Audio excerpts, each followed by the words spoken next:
For those of us who, those of the people who are watching from home for the YouTube. Oh, I guess I don't have to stay muted.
Ask you to bring it above your leg.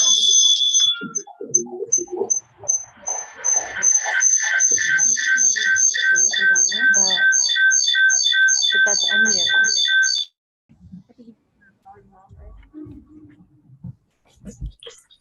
Yeah. Mine? Yours also? Everybody's. Mine's Is your volume down? my volume is I think your volume might be on. unmuted. You got it? Oh, I see. Okay. There you go. Yes, because they have to make a combination. So this is a meeting of the Ojai Unified School Board. And we are publicly showing to our children how to be civil, which is not happening in the room we are in. So I apologize. Which means we don't question. Teach them how to be complacent. Yeah. Obedience. I'm asking for civility. You're asking for obedience. Ask yourself. Obedience. You're asking for obedience. Let's and not what you wanna confuse show the the two. kids. That's what you want to show the kids. We're here. So for the kids. board had a closed session meeting at 4:30. I'd like to report out on that closed session. The board voted 4-0 with the motion by Kevin, seconded by Michael, to terminate the employment of employee 001916. The board voted in closed session by a vote of 4-0 with the motion by Jane, seconded by Michael, to take up the matter of dismissal of employee 002384 at a special meeting on Monday, November 29th. The board voted in closed session by a vote of 4-0, with motion by Jane, seconded by Shelley, to approve a settlement agreement regarding special education services. Please join me in the flag salute. To the flag of the United States of America and to the republic for which it stands, one nation, under God, indivisible, with liberty and justice for all.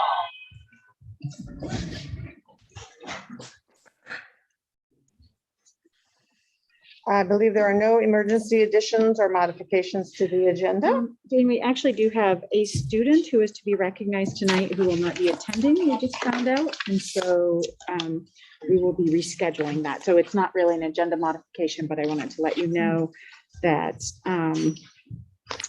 Kate Rivera from Chaparral High School will not be receiving her award tonight. Thank you. Do I have a motion to approve the agenda? I'll move to approve. Second. All those in favor? Aye. Aye. Yes. Sorry, I forgot with the math, but I have to do the person by person. That passes 4-0. Approval of the minutes from October 13th. Do I have a motion? I'll move. Second. All those in favor? Michael? Aye. Yes. Kevin? Yes. Shelley? Yes. And I abstain. I was not present at that meeting. Next, we move on to our Ojai Unified Value Awards. We have a recognition of our San Antonio student, Annika Swift, for environmental stewardship. And there she is. Hello. I'm not sure who's introducing her tonight. I will be. Annika, good to see you. It is an honor to recognize Annika for the Environmental Stewardship Award. Annika is always conscientious about the environment. For starters, she always is the first to volunteer to relocate any wayward spider out of the classroom.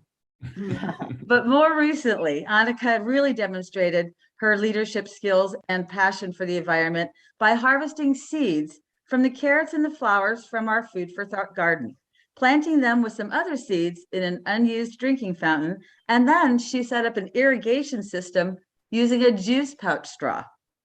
Annika showed others how to tend their garden. The garden flourished, and other students, particularly the younger graders, watched in awe as the carrots and flowers actually began to grow. She helped others persevere with the garden when the garden underwent some challenges, continuing to plant, water, and grow the beautiful little garden in the drinking fountain that still thrives today. And the fruit doesn't fall far from the tree. Annika's mom is a volunteer for our beloved Food for Thought. Annika loves to share her enthusiasm for sustainability by bringing in healthy snacks in reusable containers. She loves to engage in conversations about sustainability and our diet, and also ways in which we can find better ways to love our planet. I know I can learn a little more about the environmental stewardship from Annika. Annika, thank you for being an excellent caretaker of our campus, town, and ultimately our planet. You're welcome. Congratulations, Annika. This is Miss White. Glad to see you here. Thank you for being such a great San Antonio Hawk. You're welcome. Anything else you wanted to say, Annika? Yeah. Nope. Well, thank you for your stewardship and thank you for coming tonight. Congratulations. You're welcome. This award is brought to us by our local Rotary Club, and Mike Weaver is here from Rotary. Mike, would you like to say anything about this award? Yes, I'd like to also congratulate Annika, and the Rotary Club of Ojai also recognizes you as a peace ambassador for our community. And in recognition of that, we will be awarding you a $50 check for your use and another $50 check for a nonprofit of your choice to start a pattern of giving forward. And we again thank you for everything you're doing. Thank you. And you're welcome. Annika, have you decided what nonprofit you're going to donate your $50 to? Not yet. Okay. I'll think about it. Okay. And we have our OUSD volunteer recognition.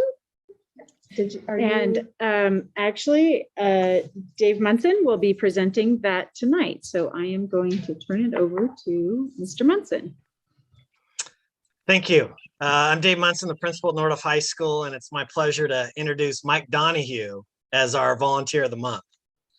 I've worked with Mike for the past several years through the Greater Good Leadership Program. And his involvement in that program has been instrumental in bringing in guest speakers and arranging field trips with local leaders, and in some cases, national leaders. For example, he arranged a Zoom call with Mark Cuban, who's the owner of the Dallas Mavericks NBA team. And as a former business owner himself, he's also presented to our classes on leadership traits. His influence with the Greater Good Leadership Program also inspired his daughter and her friend to launch the Hall of Character and Achievement, which recognizes former Nordoff students who've gone on to accomplish great things. And an important piece of this initiative is getting these former students to speak with our current students to share their successful stories. Mike's involvement and willingness to share his time with our students in school has definitely made our campus better. So please join me in congratulating Mike Donahue as the Ojai Unified Volunteer of the Month. Thanks, Dave. Mike, did you want to say? I do. Well, and thank you for that, Dave. That was very, very gracious, and thank you very much for that little recap. Also, thank you to the whole board that's on here and all the teachers in the community. You guys all have tough jobs, and I think you're doing a pretty dang good job. So thank you for the hard efforts, and there's a lot of work ahead, and I appreciate that. This is a labor of love, but I've been doing for the last going on 3 years now. And Dave's support and support of Mary Taylor, who's the full-time teacher, support of the partner Thatcher School, who helped fund the program, the Greater Good Leadership Program, has been fantastic. And one quick thought on the Greater Good Leadership Program, I'd like to read you an anonymous feedback, just a snippet of anonymous feedback. We get so much anonymous feedback from the students. This is what one student said on, has this class changed your view of leadership? They said, my view of leadership has changed in many, many small and big ways. I now know that anyone is capable of being a leader. It takes a lot, but in the end, it is a beautiful journey. I also now know what makes a good leader: compromising, respect, humility, self-awareness, etc. I learned that a leader isn't born, but grown. There's about 20 more, there's literally 50 more comments like this that we've seen from this class, and it is shaping kids, and I couldn't be more proud of the program, the students, and then all the support that we have. So whenever you're thinking about supporting this in the future, I would highly recommend it. The Hall of Character Achievement has been more than the student-led group could imagine. And when you hear from these, we also get anonymous feedback from the students on the graduate, the Nordhoff graduate, on what they said to the class and how it affected them. And some of these comments are off the charts as well. And the ladies who run the program and the whole student board that runs it gives the feedback back to the speakers, the Nordhoff graduates, and they love helping. So this is just getting started. We've already inducted 7 people. They have inducted. I'm the highly qualified marketing intern behind the scenes. And it's going to just keep growing and growing. So stay tuned. And thanks again, Dave, for the kind words. Hey, Mike, I assume you're out of town. No, I actually just got back. I rushed back from Monterey from an anniversary trip and couldn't be happier to be here. I thought you'd be at the Moore Park basketball game. Well, after driving 6 hours, my daughter said we didn't have to go. So Kevin, I don't think you have to. we'll see you at the next game now. You can, That was the problem. I was on muting. yeah, so, Thank you, Mike. Congratulations. All right. Thank you all. We move on to public comments, 6.1. I have multiple public comments. So first we have Reese Lamar. I'm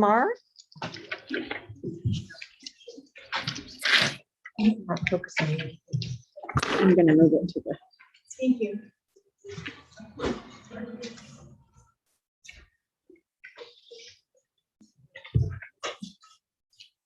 I just have a short statement I'm going to read with you all, and then I have some information I'd like to share with you. I am here because I'm very concerned about the loss of individual freedoms and parental rights in this country and the harm being done to children. I believe in individual liberty and freedom. This includes the right to breathe the air and make our own individual health decisions. There are no long-term studies on COVID shots, which have already been shown to have serious side effects such as myocarditis. Other school districts are now standing up to protect children against harmful COVID measures. Please take this opportunity and join them. Begin respecting parental choices for their own children. So that's the first thing I wanted to emphasize. Liberty, freedom, parental choices. And I think you can do it. You have an opportunity. Other school districts are doing it. You were given information, I believe. So I'm just asking you to please stand up for the children for this.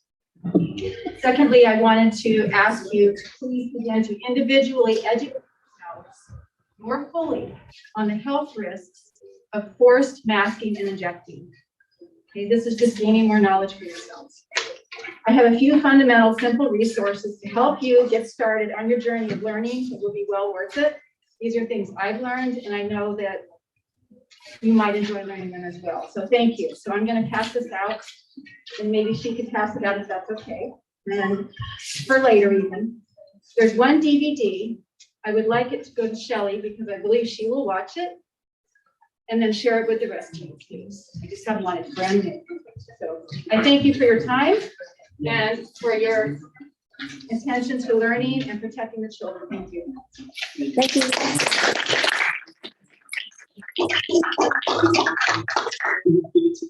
I'm not sure I can read the last name, but Cindy Colleen, maybe? That must be me. Am I the only Cindy in here? Okay. Well, I think I've already said most of what I wanted to say and put it into practice. Application is the most, the best education, I'm sure. But I wanted to thank that young girl that contributed so much in her school with a garden, because the garden is where so much learning opportunity happens. It never stops growing. The garden never stops growing. You have to be on it every day. Otherwise, the weeds grow underneath. They're opportunistic. Everything in nature is opportunistic. And it's the same way in politics. And it's the same way when people get together. So what is so critical is that you all here have your spirit intact, which means you have done your own homework. You answer to your own conscience. You don't delegate that to some other expert because they have conflicted interests here. You're directly connected to the children. And we all have personal experiences with all these measures that are really doing more harm than good. Last time I came and spoke, and you were each given 47 peer-reviewed studies on the harm of masking. I'm curious with the show of hands if anybody's read any of those. Okay, so you didn't read it. You didn't do your own homework. Isn't that what you teach as a teacher? Do your own homework, don't copy. You are all copying, okay? We are providing you with real life studies. And that's exactly why I sat there and said, show me the study, because none of you can. Yet you're enforcing this on our children without even knowing how much harm could be happening to them. This does nothing, nor does that. And in fact, all of them are made in China. So you're promoting another country that is purportedly the source of this, okay? So I'm hoping on this board that there's skepticism.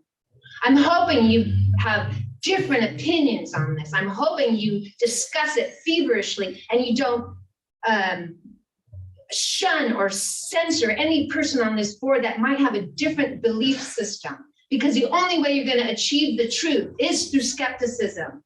Science thrives on it. Without it, you're doomed. You're all going to be complacent. You asked me to be complacent. I won't, because I know better. I learned not to trust authority. Remember?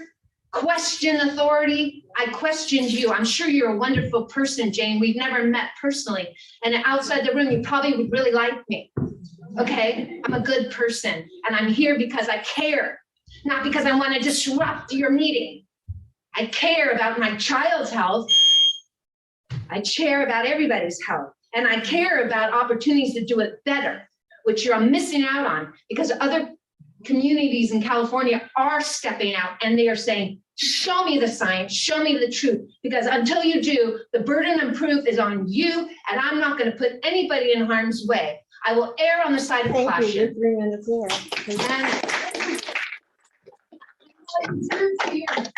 You need to do your own homework and not copy your Time neighbors. is up, please. Thank you. I I'd urge like you to call get this Devin book. Singmaster. Devin, would you like to speak? Yeah. Democrat, I'm sure you're all Democrats. Voice of America, speak your truth, do your own homework, don't copy your neighbor. Thank you.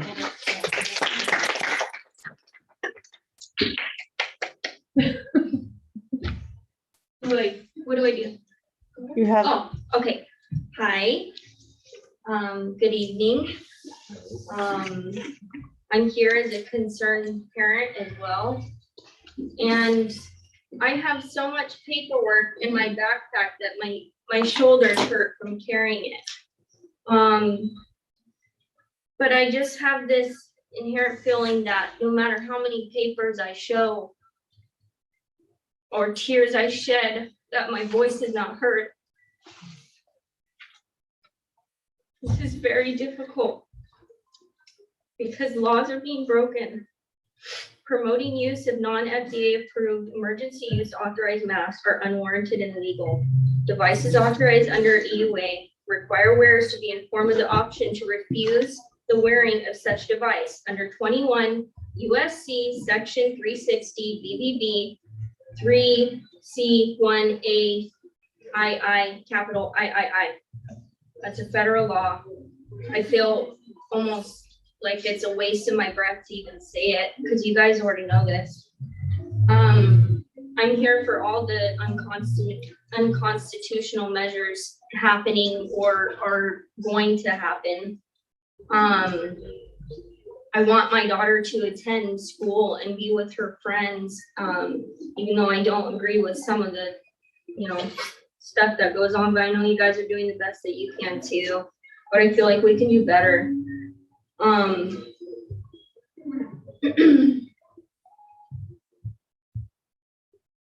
There's lots of resolutions from other school districts that have been sent over to, I know at least Tiffany and others. I don't know if you received it. I'm sure you did. I'm sure it's, disregarded as well. So my resolution would be to maybe, we could put some restaurant tables in the classrooms, and that way they could take their masks off.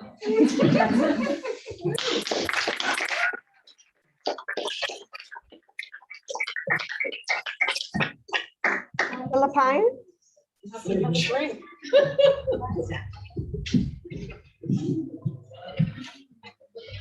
Hello. Thank you for letting me have this time. Thank you. I came here because for months now during the past 2 years, I have been feeling like I wanted to express my gratitude to all of you. And I just thought that there was a way to do it. It was important to me to do it publicly. And I thought there was a way to do it so that all of you could hear. So I'm here to thank you, each one of you on the school board.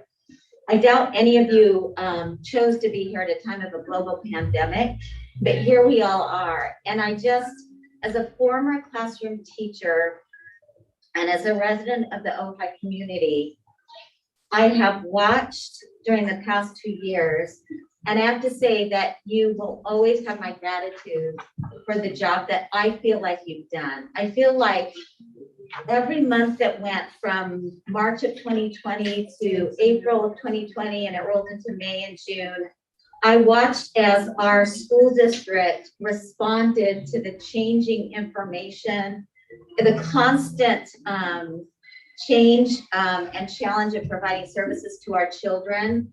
And I just feel like I can list things that you did that I witnessed, and I'm sure that there were many, many, many other services that you did that I am not aware of on behalf of our children.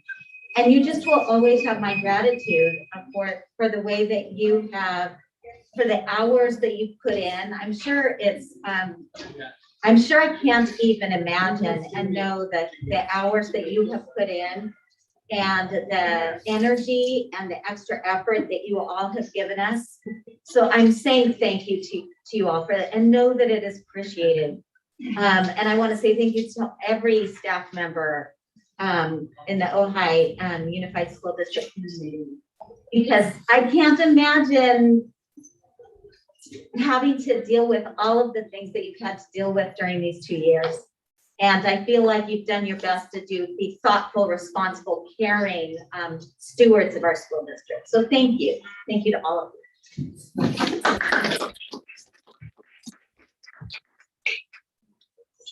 Matt Jenkins? Would you mind putting a mask on? No, I'm gonna stand up for my freedom here. What's the difference? I mean, that one, the air goes right through it, right? Okay, so this is for Karen Snyder. She couldn't be here, she's in Texas. So I'm gonna read this for her. The vaccine adverse event reporting system VAERS statistics. The CDC released data on November 12, 2021, showing a total of 875,653 adverse events following COVID vaccines were reported between December 13th, 2020 and November 5th, 2021 to the vaccine adverse event reporting systems, VAERS. This includes 18,461 deaths and 135,400 serious injuries. VAERS, VAERS.HHS.gov, the website, is the government-funded system for reporting adverse vaccine reactions in the U.S. The above data includes reports from some foreign countries to theirs. If we exclude these foreign reports, 643,957 adverse events in the US were reported, including 8,456 deaths and 53,780 serious injuries. Historically, VAERS has been shown to report only 1% and at the most 10% of the adverse events. So it's pretty low compared to the actual amount of They're not even looking at it. damage. I know, but I'm going to read it for Karen. So, I'm listening. I mean, how many of you have been vaccinated? I was wondering, have you been vaccinated, Shelley? I'm not willing to talk about my. I know, and personal I don't status feel in like public. it's something I should ask, but I think it's a fair question to you all. I wouldn't normally ask anybody that, but I think it's a fair question to you all because you're proposing soon to vaccinate all these kids in the public school system, and you want to know who is vaccinated. So you're asking families to tell you if their kids have been vaccinated. So why can't I ask you if you've been vaccinated? I mean, it seems a fair question.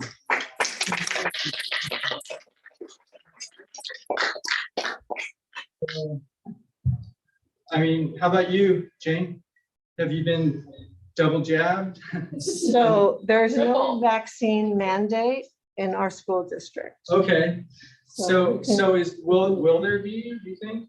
We have not discussed that. This is not on the agenda tonight. Okay. So we won't be discussing it now either. Okay, I think we tried to get it on the agenda. Can we have it on for next time, maybe? Would that be I can possible? write it down. Okay, that'd be awesome. And you're requesting what To talk about specifically? vaccine Injection. mandates in the future. So, And that's right up there with the mask mandate as It well. was his time to speak. Thank you. yeah, the mask mandates too, because I'm really concerned about the masks because I think they create a lot of psychological damage for kids. I know they'll get over it, and in the future, they're gonna learn. They're gonna know what you all are doing, the lies, because we're gonna tell them. And we don't-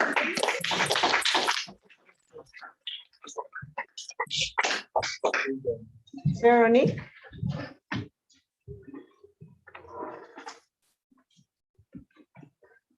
Hello, everybody. I'm here for a friend who asked me to read this letter. She can't be here. And I hope you can understand between the mask and the accent. Good luck. I am writing this letter anonymously, not out of cowardice, but at the request of my children to protect them, who are afraid that they will be bullied and targeted by staff and their peers. This alone should cause you grave concern. They are not alone. There are many of your staff, teachers, and parents that feel the same. My friend has graciously agreed to read my letter out loud tonight. She has the heart of a lion and French understand well the history of a people repressed and coerced by a gripped and corrupt government. I am a daughter of the American Revolution. My family has been here since 1600s. I was taught by my forefather well and understand that freedom is God-given. Yes. We all by nature have the right to life, liberty and the pursuit of happiness, which is currently and illegally being stealed by yourself. You are elected by us and can be replaced. Yes. Lest you forget, in this country, power like the morning mist rises upward from the land, the people and nature herself. We are gathering forces now. We are remembering our past. This herd of elephants is amassing. You would be wise to lay your hand to the ground and feel the thunderous trampling of feet well on its way. You say your hands are tied, and we know why. We are well aware that the district is being bribed with federal funds to the tune of something like $5 million, on condition that the district continue to follow corrupt emergency edicts and medical tyranny, intervention, masking and brainwashing our children. For God's sake, the current Common Core curriculum was designed by Bill Gates, a known eugenist, whose good friend is Jeffrey Epstein, a known pedophile. My children inform me they are learning about germs and bacteria and to fear them. They are studying Louis Pasteur germs theory, but hear nothing of Antoine Béchamp. Just as in the past, we were taught about Thomas Edison over Nikola Tesla. Do you know why they pasteurize our milk? It is done primarily to kill excessive pus in the milk from cows being over-milked. That means I have to stop. In effect, the pasteurization process kills all bacteria, good and bad, and renders this nutritionally dead. Sorry. Our children are being brainwashed. They are being taught that our immune system are weak and that we need to be afraid of germs. They are being taught to live in fear of an invisible enemy. Yes, there is no such a thing as asymptomatic transmission, and the PCR test is no diagnostic test. It has been decided. Carrie I'm Mullis. sorry, your time is up. Thank you. I will come back for next.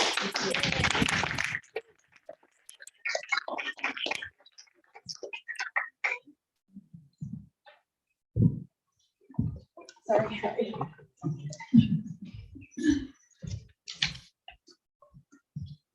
Okay, so thank you for welcoming me back. I was here in the last meeting. I spoke to you about my husband who was in the military, and I shared with you that story, which was very personal. So I'm here again. I do want to share with you my personal experience. I was a PTO president for Miramani School for 2 years. I worked hard in raising funds for that school with a group of really intelligent and active moms. Doing so, I know what your roles are. I understand. I may not know exactly what you do as board members in your roles for the school board, but I do understand being on a board, and I understand the kind of decisions that you make. So I can't sit here and spout statistics to you right now because I wasn't prepared to do that. But I would like to request that we do put the mask mandate and the vaccine mandate on an agenda so that we can have an open forum, not a closed meeting, where we can actually actively speak on an item and not be here just to speak and possibly waste your time. So if you could please, I'd like to request that. Secondly, I do want to just state that the masks and obviously not allowing children with the vaccine mandate to not be in school does affect their education. And I understand you get the funding for COVID to help with all of the mishaps that have happened over the last year. But, you know, it's important to recognize that there are children that are still suffering, and we need to really focus on that. So removing the masks do help. My children that go to, I have one at Nordhoff, one at Matilaha, and I have two at Miramani. They do complain about the masks often. I mean, they're in athletics and they're giving masks just like these cloth masks, and they come home, they're complaining of migraines and headaches. Yep. They're not given masks where they can breathe. On the field, on the court, on the field, I do often see them pull their masks down so they can breathe, so they can actually catch breath. So I do want you to know that it is something that is of importance, that we do need to discuss, that we do need to start breaking down the walls, because our children are suffering. Yes. So, again, please, I'm requesting that you put it on. I don't know what the process is, if you can tell me. If I have to send an email to someone, if I do have to request something to get it on the agenda so we can discuss it, please let me know, because there is limited information on your website. I can't find out how I can put something on the agenda. I do see the meetings, I do see the public comments, I do see that we have a meeting, but everything is so limited on the resources that us parents, we don't have a lot of access to that. So it would be helpful if you can provide that, especially if it's COVID funding, you're trying to help us families with our mental health, right? So that's what I'm asking, and I just want you to consider that for the next time.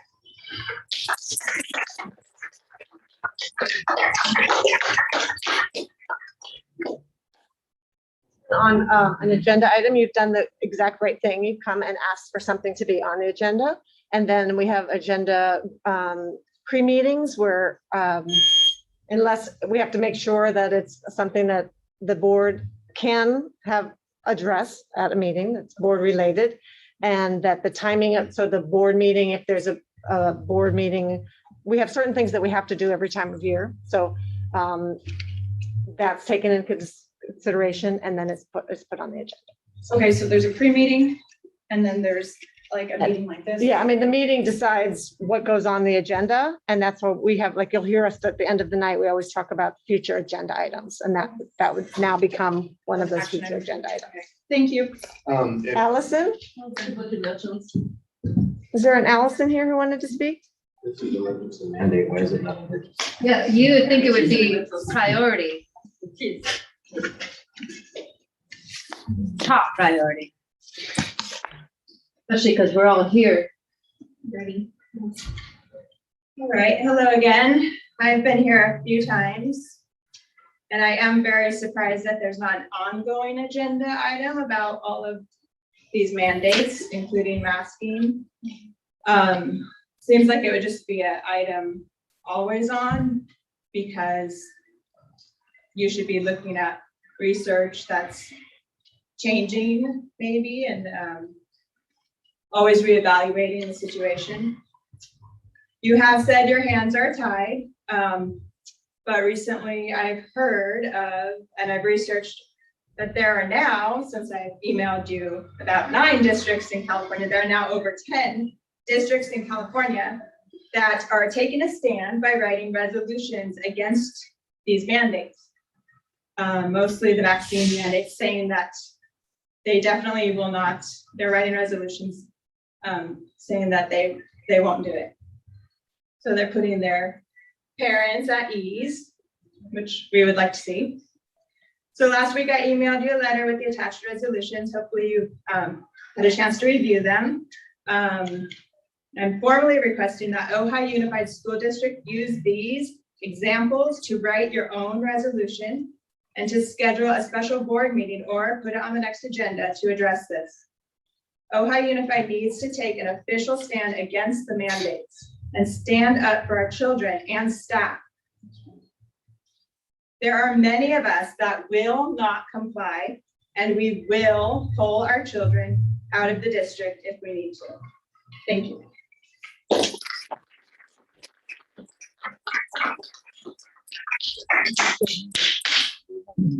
I was gonna represent students.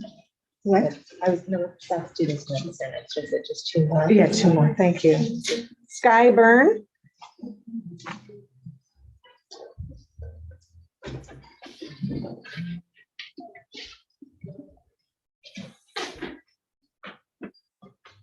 Thank you for the opportunity to speak.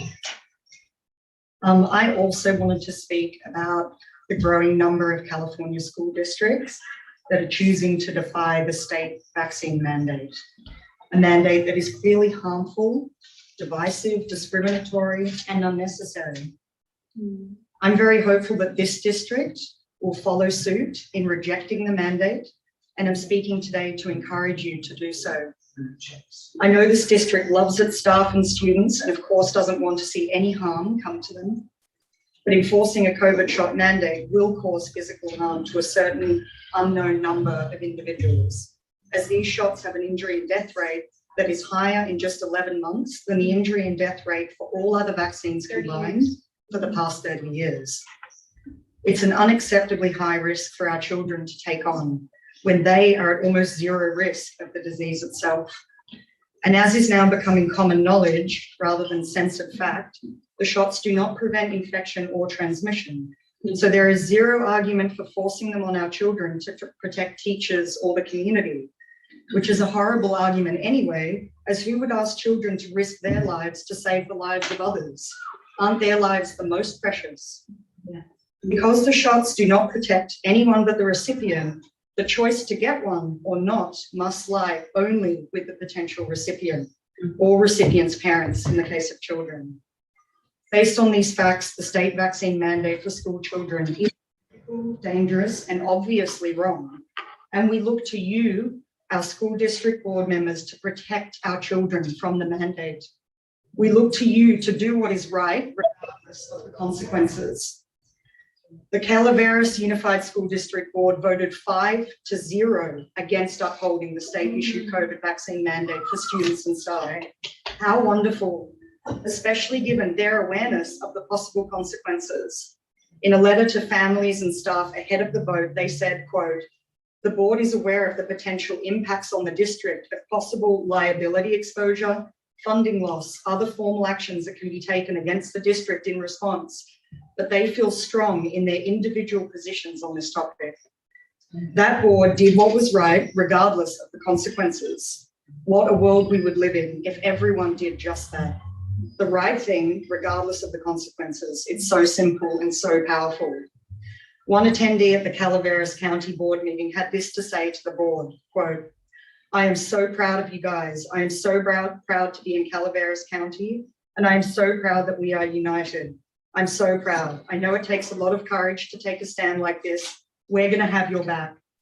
Applause and shouts of "we got your back" echoed throughout the room.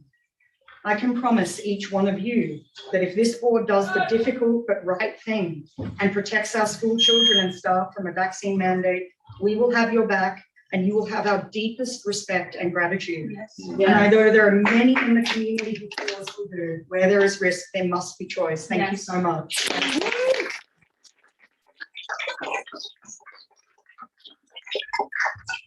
And that includes the mask. And Kevin McKemmy?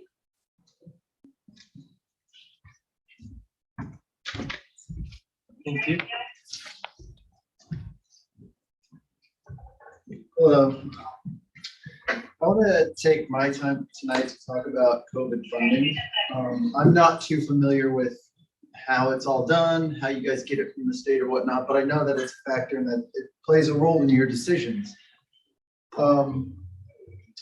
So I understand that it might seem like a good idea to take all these additional funds from the state government for a multitude of reasons, but this inherently there lies a problem. You've been elected to represent and take care of the children of our community. Your responsibility is to them and to us as parents. Yes. By taking the state's COVID funding, you now subject yourselves and your constituents to the will of the state. We are told by the state continuously to trust the science and the doctors. And when we present science challenging their science and doctors challenging their doctors, some of which have won the Nobel Prize, the state either dismisses it, the state states that there isn't sufficient evidence, or even worse, they use their marriage with the mainstream media and corporate America to censor conflicting science altogether. It's not trust the science, it's trust only their science. Who funds their science? Who funds the campaigns of our politicians that enact these mandates? Who pushes for the mandates and the legislation that rules all of us? Is it you and me, or is it Big Pharma? So I go back to the problem. Trusting the state and taking their funds leaves you uninformed. It leaves you misguided. It leaves you beholden to bureaucrats, politicians, and the greed of corporate America. It lends you to work for those in the hierarchical paradigm above you and not serve those who elected you. I understand that some in the community support the COVID guidelines and mandates.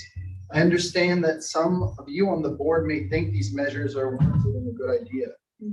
But many parents and many of those in the community feel very different and have multiple scientific studies to support their positions. Studies that show natural immunity is robust and more effective than the vaccine, or that masks are not effective and actually present several health risks, or even multiple studies that show children are extremely unlikely to present a risk of transmission to each other or to adults. I'm not asking that you ban masks or require everyone to be unvaccinated. I'm simply asking that you allow space for informed consent, for medical choice and freedom, and for most of all, to uphold your duties to your constituents, rather than those that cut the checks to the districts. I'll end on this. You may have heard, and I know you did, Sky just brought it up, that there are districts, and there are even municipalities and townships that have declared themselves sanctuary cities. Just like we have for illegal immigration. We have our brothers and sisters over in Oxnard that have done that. People are doing that for COVID as well. And it's in declining to accept the COVID funding, you have the opportunity to give everybody in your community the choice. And that's all that we're asking for. We're not saying don't mask up. if the teacher wants to have their students in a mask, that's a conversation for that teacher and that parent. Thank you. But- Your time is up. Thank you.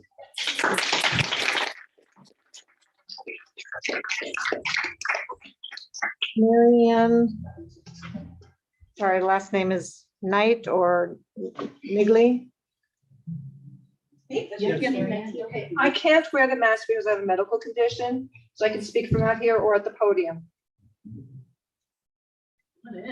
Come on in. I've already had people breaking the rules. You know what that does for our classrooms.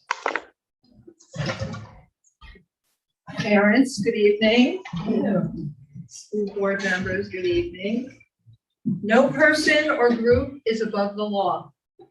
The rule of law applies to citizens and leaders. Everyone must obey the law. This means that no governor, mayor, city council member, government agency, school board member, health officer, or store owner can break the law. Under the FTC Act 15 USC Section 41, it is unlawful to advertise that a product or service can prevent, treat, or cure human disease unless you possess competent and reliable scientific evidence. As a result, every party promoting the use of face masks is violating the FTC Act. All of these laws are being broken. All relevant authorities in this room and elsewhere have been made aware that these laws have been broken, and they will be held accountable for violating these laws. We parents will not allow the destabilization of our children to continue while waiting for school board members to deeply recognize one's capacity for evil and to transcend the evil and become better people. What sort of person prohibits children from breathing fresh air, free from mask fibers? Attend to your conscience, asking, am I laying out a lie and deceiving people to remain part of a political group? What is stopping one's moral progress? Probably something delusional. People are cowardly and deceitful. No one is invulnerable, and to stand up for oneself and laws takes a great deal of courage. There is deep meaning in taking oneself out of the ordinary and aligning oneself with all that's possible and good and standing up for the law. Thank you.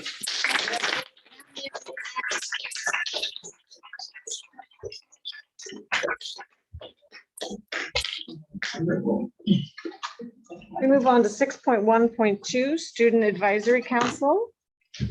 I did have a meeting on Sunday with our student council from Nordoff.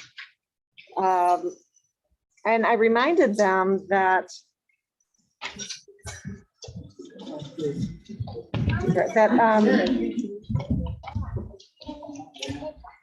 one of the reasons we have the Student Advisory Council is for us to have opportunities to check in with students that they are experiencing the things we hope that they are experiencing, to kind of get their opinion on I guess actually not their opinion, but just their experience. And we recognize that it's only a small group, that it doesn't represent all students. But since we are often here and we're not on campus, it's really nice for us to just hear from them, hear from a few students. So I think we have a few with us tonight. We have Emily Michi and Bridget Griffin. I think those are the only two that are with us tonight, right? Hi. Thank you for joining us. Hello. I can go ahead and start if that's okay, or I wasn't sure if we wanted to save it for the specific agenda item or if I should just go ahead right now. I think you can go ahead right now and we'll remember it when we get to that item. Okay. One thing to which we dedicated a majority of our time during Sunday's meeting was reviewing the test results from the IXL assessment last year that was conducted in the spring. And the consensus was that the majority of students were not motivated to dedicate the proper attention or time to this exam. At the end of last year, students were overwhelmed. They were exhausted, they were busy with other things, and they really didn't have the motivation to take this exam. And one thing on which we focused was finding sort of a universal motivational factor for students during this time, because students are motivated by such different factors. Some students are motivated by test scores. Some students are motivated by awards or school-based recognition. And some students are motivated by factors that are completely unrelated to school. And I think it has been a challenge to find something that motivates students across the board. But one thing that came to mind was off-campus privileges. I know upperclassmen really do value this privilege. Students love going to Taco Bell during lunch or going to Vaughn's. And as underclassmen, these students really look forward to obtaining this privilege as they become upperclassmen. And one thing we were discussing was the possibility of associating the test results earned on the statewide exam, whether it be the SBAC, IXL, or whatever format it may be in the future, with eligibility for these off-campus passes. For example, if a student were to meet or exceed the benchmark, then he or she would automatically be eligible to receive an off-campus pass. Now, this could be combined with other factors such as GPA or citizenship.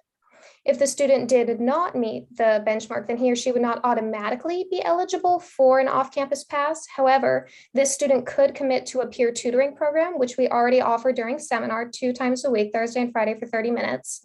And if the student committed to the program and consistently attended the peer tutoring sessions, then he or she would be eligible for an off-campus pass. And as we were discussing this, we thought that this would not only motivate students to put forth effort on the exam in the spring, but it would also motivate students throughout the year to dedicate more time to learning the material, asking for help if necessary, dedicating more effort to their classes and their homework, and also motivating students to attend peer tutoring sessions if necessary. And that was one of our main topics.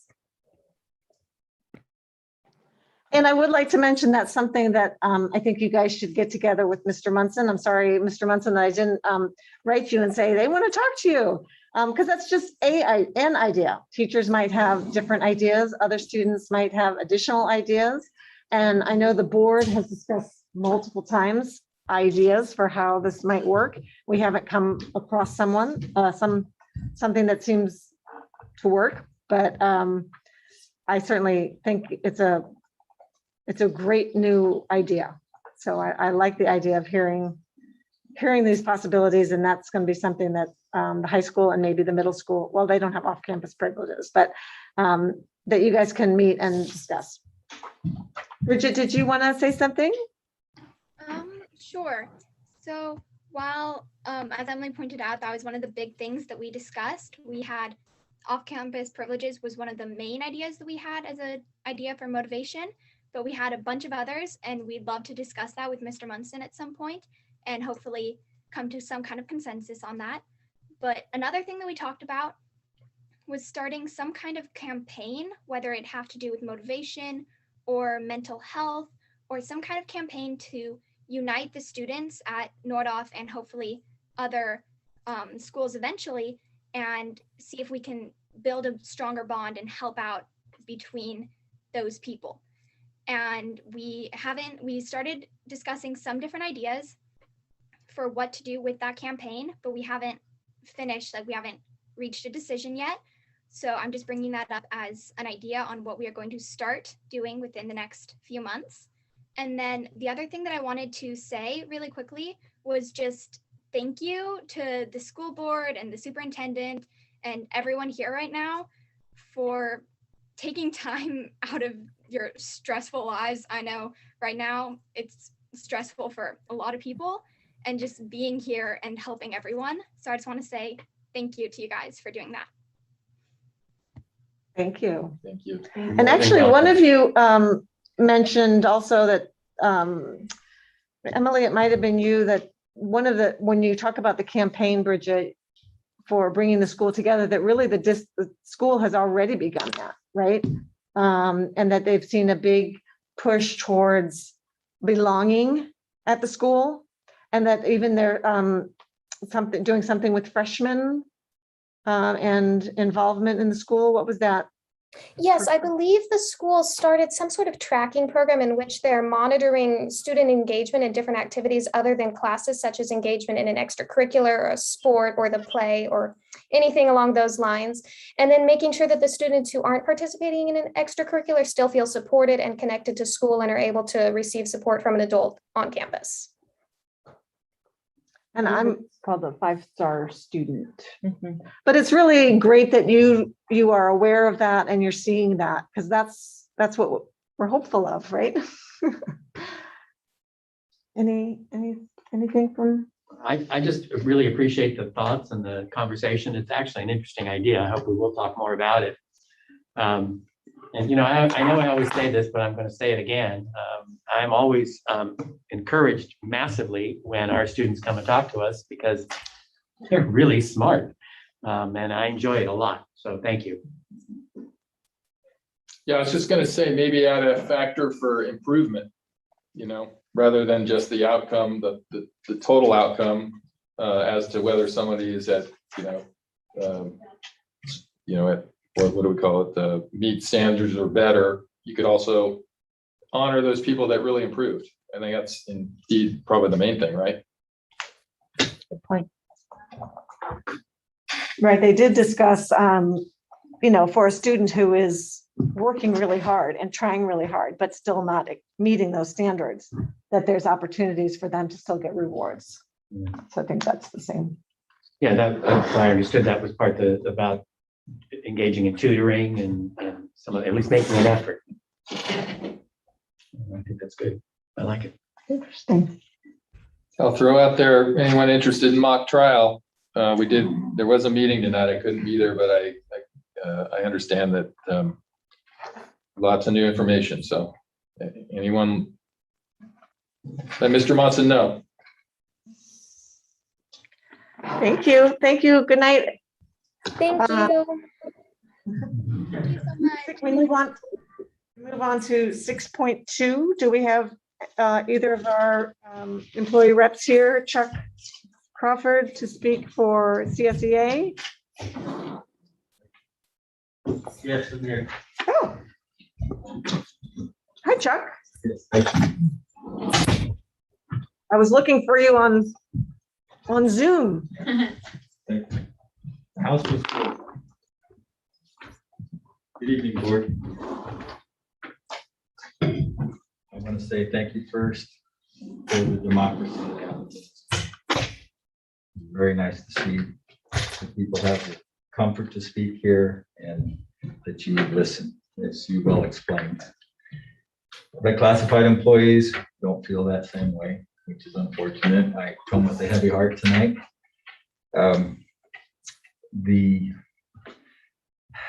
I really believe that we're a unified district. And I believe that with all the efforts. I see one person standing here that is always sunshine and knows the unity and the difficulties that we've been through, and so do you. And several of you represent other districts and know what other classified units are going through. I believe that the ultimate power is grace.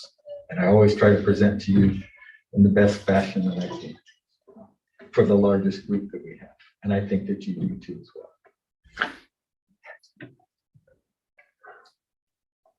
The classified employees that are still here, that are still standing, feel underpaid, unrespected.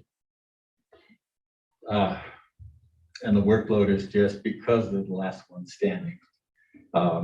Just how long can they do that? And I get it's not unique to Ojai Unified. I continue to say that.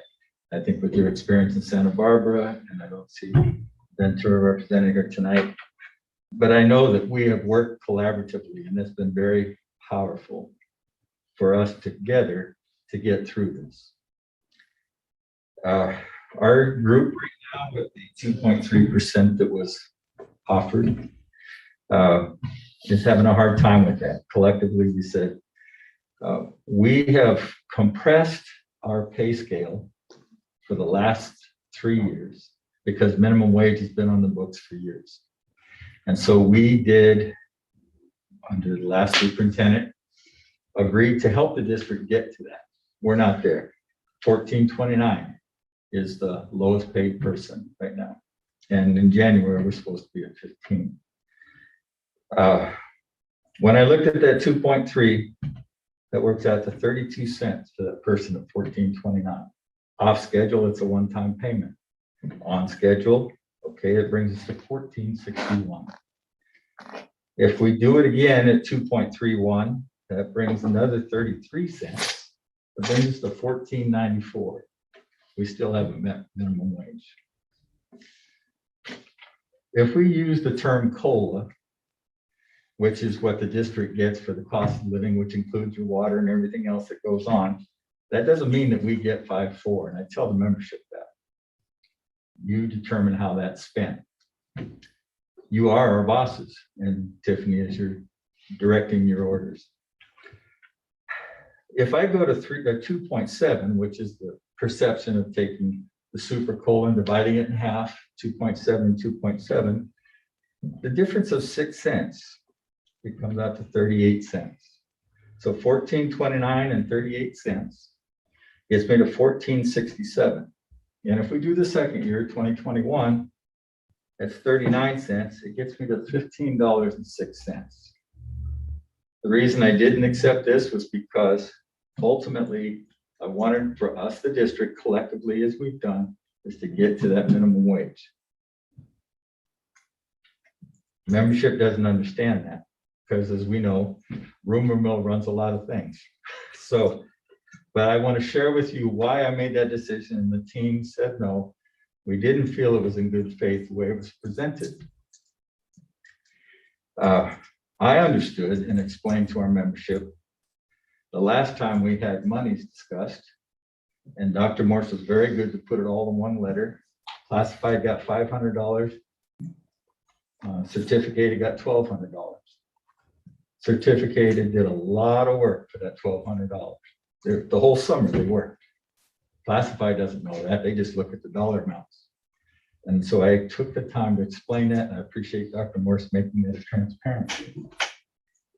What concerns me right now is my members that are buying groceries on credit cards. We have a food family thing that we have working in the district. I'm grateful for what this district's doing. But when I see my classified buying groceries on credit card, it's painful. Several members have already come to me to say that with the cost of, consumer price index, almost 2%, and the legal limit of 3% on rent increases, quite a few members are experiencing that right now. So even at 2.3 and 2.3 doesn't even get them to float. So I'd like to say, the finance is not just unique to Ohio Unified. You guys have done a great job of making our resources spread. And I've always acknowledged that. The concern is the employees do not feel respected. Although I will say several people on this last in-service day were very grateful for the presenters to actually acknowledge how important the classified employees are. I mean, when an aide has a substitute teacher for the first time or the second time, I've said before, we're the glue holding this thing together. And that's a great example. The teachers are under tremendous stress and they rely heavily on the aides to make that connection. Because this whole thing is about relationship. And the way you connect with the public is exactly that, relationship. Because the money is not going to replace the relationship. There's plenty of teachers here that know their subject and may not have the best relationship, right? They move on. But we have other teachers here that are beautiful on building relationship. And that's what I'm trying to do collectively with grace. But I'm here to say the membership is not happy. And I'm looking for a solution. And I've already experienced this in my career. Back when we had 9 furlough days to get through the budget, right? It's okay. Right now, Dr. Morse has filled our grounds department with 5 people, and the schools certainly look different. But for 10 years, there was only 2 of us, or 8 years. And that's the alternative. If I'm going to make $55 an hour, I'm going to be the only guy standing, right? Because you can't afford 2 guys. And that's part of the conversation. That's the people don't feel that they're having that conversation. So I wanted to bring that forward to you because people not feeling respected. the integrity, the engagement, all those things are stresses that are beyond Ojai Unified. The community we live in, when we're $200,000 from the rest of the county for housing. Wow. You can't pay for that budget for me as a groundsman, right? And affordable housing's been on it since 2012. So we're in a conundrum. You have people that want to work here. You have people that enjoy working with kids. How are we going to get there? And so I just want to be as honest. I appreciate, for example, today in your closed session, that you followed a process, a painful process, but you followed it. And I thank you. It's taken a while, but that's what we're all about, right? Public schools. The private schools don't have the same processes and they have different budgets and all that kind of stuff. I think one of the examples, the last meeting, was the cost of those hydration stations. Because the community donated, right, and installed, wasn't the right ones, but it was a whole lot cheaper than what we had to spend to continue that concept, right? I think we were all shocked at those numbers, but it's the right thing to do. And when Dr. Morris spoke at the special meeting and asked for more management, you guys know why. I know why. One person couldn't do it all. Well, we're experiencing the same thing in classified. Whether it's the bus drivers, the custodians, the aides. So I understand you're trying to balance this, but I just want to give you the feedback that we're struggling to. So I hate to see people going out sick. I appreciate, for example, the summer assistance program that you've done in the past. That does help the 11-month employees, which most of our employees are. So that's been very helpful in the past. Hopefully you will continue that. The employees do take advantage of that. I would like to see as we go forward, if it's possible, when we get into negotiations, to uncompress that salary schedule. Because in the past, we've just cut the bottom off to try and make minimum wage. Now I've got highly skilled people here that are at least $5 an hour than any other district because they've ridden this thing out just like we did the furlough days. I understand we have so many resources we're trying to make it work. It's not a us or them. It's us, and I'm glad that the community is willing to come here and speak and feel comfortable to speak. But I didn't understand the 2.3 and why it was presented that way, but if you understand my example, the 6 cents makes a difference for both of us.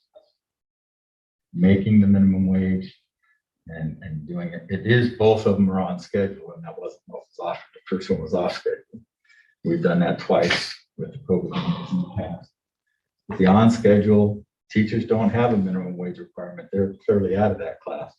But you have a lot of classified employees that are riding. And just a 5% rent increase, well, you can get to see that. Right? They might stay afloat, is what I'm saying. So I hope I showed you some grace. I wasn't trying to be mean, but I do need to speak for the people. Thank you. And thank you for what you're doing here. Thank you, Chuck. Thanks, Chuck. Thank you.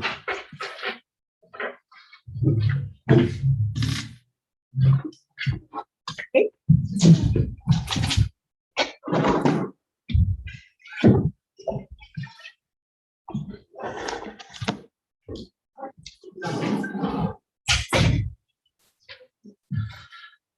Thank you all for being here and your time and dedication to our district. Some of these meetings definitely leave me with great concern for all of your well-being and your courage to be up here and do what you're doing. It's very admirable. Let's talk about a couple of things. 7.1, recognition of Native American Heritage Month. I do believe it's essential that we honor and respect the indigenous people of this country, of these lands. And so I would like to recommend, if possible, that our district rename this to Indigenous Peoples Heritage Month. It's my understanding that many of the indigenous people of these lands don't identify as American. And I believe it would work towards greater respect for their culture and heritage to not place names upon them in which they don't self-identify. For 8.2.1, as OFT president, I think our membership's very happy to see that coming up in the enforcement of the contract, and I believe it's bringing some very positive momentum to the district in ways. We started with raising salaries for subs. Now we're seeing the COLA come down the line, and I think this year is building up some great momentum as we get close to negotiations. I have to change what I was going to say about 8.22 because as a CSCA member as well, I do stand by Chuck's words and I respect him as my president and I support everything that he has said here tonight. Last thing to touch on is the item 8.3.1, the educator effectiveness plan. It looks to have outlined 2 positions in which the salary takes a heavy portion of those allotted funds. I think the membership would support or really like to see those positions be awarded to current membership who have the ability to take on such roles. It's not only an important opportunity to enrich the teachers of our district by providing support to those who may need some guidance, but also financially enrich the lives of some teachers who may have that ability and desire to take on more assignment from the district. So again, thank you for your time and dedication and hope you have a good meeting. Jake, I'm sorry, so it's supportive of that. Is that what that last? Yes. Okay, sorry, my mind blipped for a second, so thank you.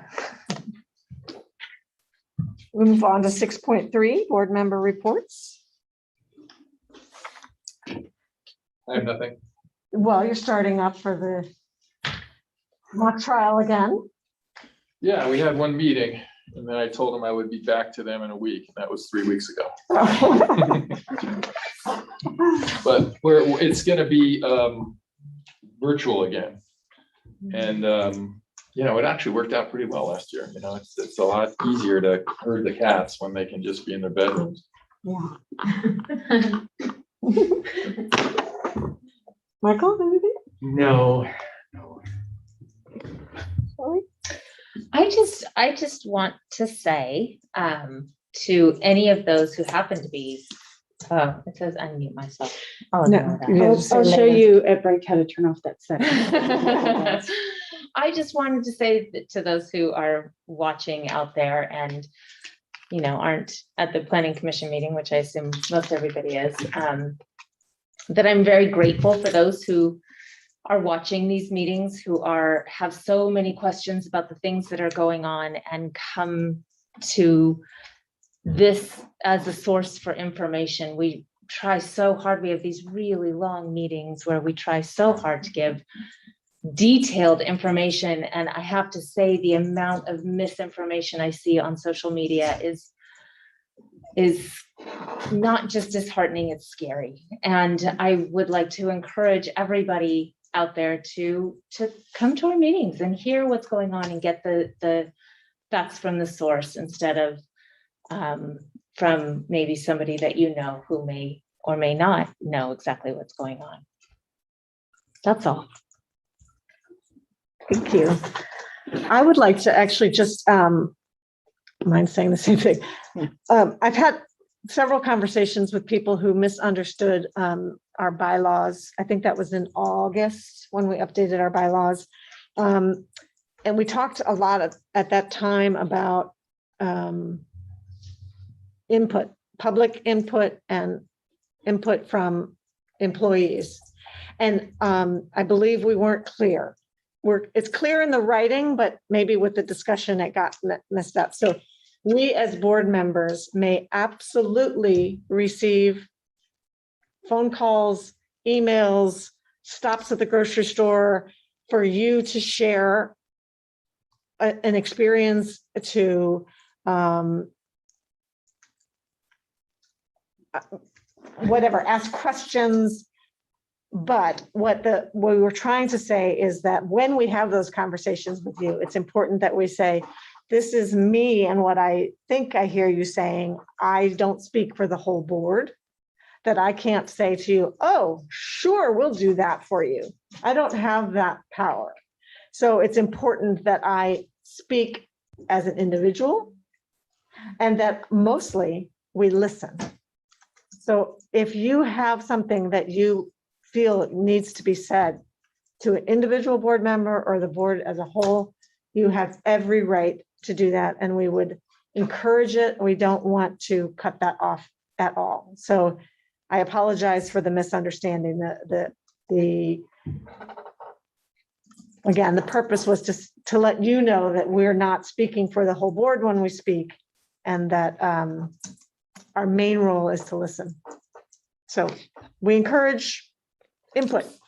We encourage respectful input. Just throwing that out there. If you're going to stop us in the grocery store, we just beg you to be respectful. Right. Superintendent's report.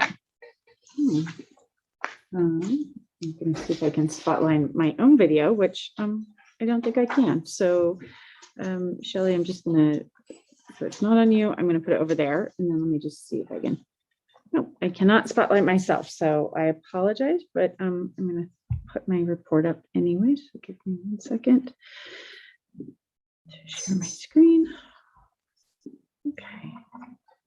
So I have a few nuts and bolts things to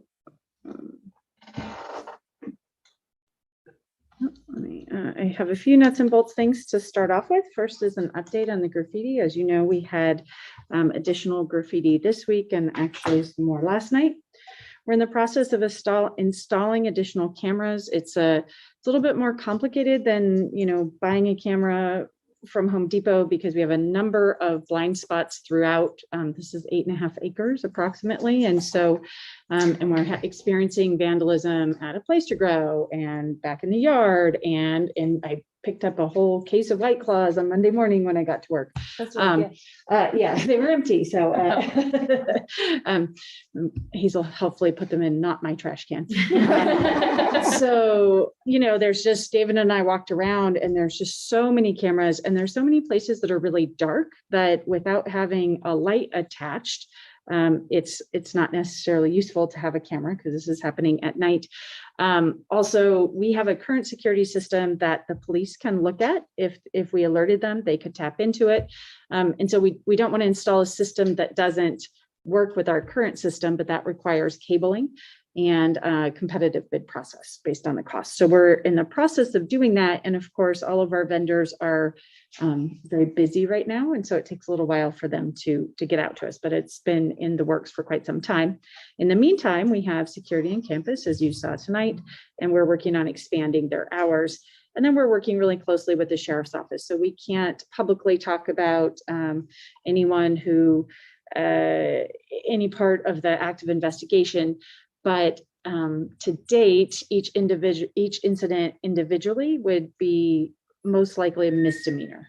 And so because it's under $500 worth of damage, because it's really paint, and the amount of time has not been significant on our part to clean it up. So we're working on it, but I wanted to give you kind of some of the additional context for that. Just a little update on the vaccine mandate, which we actually do talk about at every board meeting. I generally try and give you the latest news that's happening. It just is in the superintendent report, because there isn't really anything actionable at this point. So even though we've authorized, the FDA and CDC have authorized emergency use, the new regulation won't take effect until everything is fully authorized. And between authorization and implementation, there's a public rulemaking process. And so we had heard that there could be some implementation in January. That timeline is passed. That's not going to happen, although it would be helpful if the state would announce that it's not going to be in January. So we're really looking at July at the earliest. And then I just think it's important to note that there's currently parent choice built into the mandate, with exemptions for personal, religious, and medical reasons. And so what those look like, we don't know exactly, because that's part of the public rulemaking process. I am in lots of state advocacy groups and organizations, and there is a real push for the state to maintain that option for parent choice. And so the districts that have written resolutions are generally to ask the state to maintain both local control of decisions and maintain that parent choice through exemptions.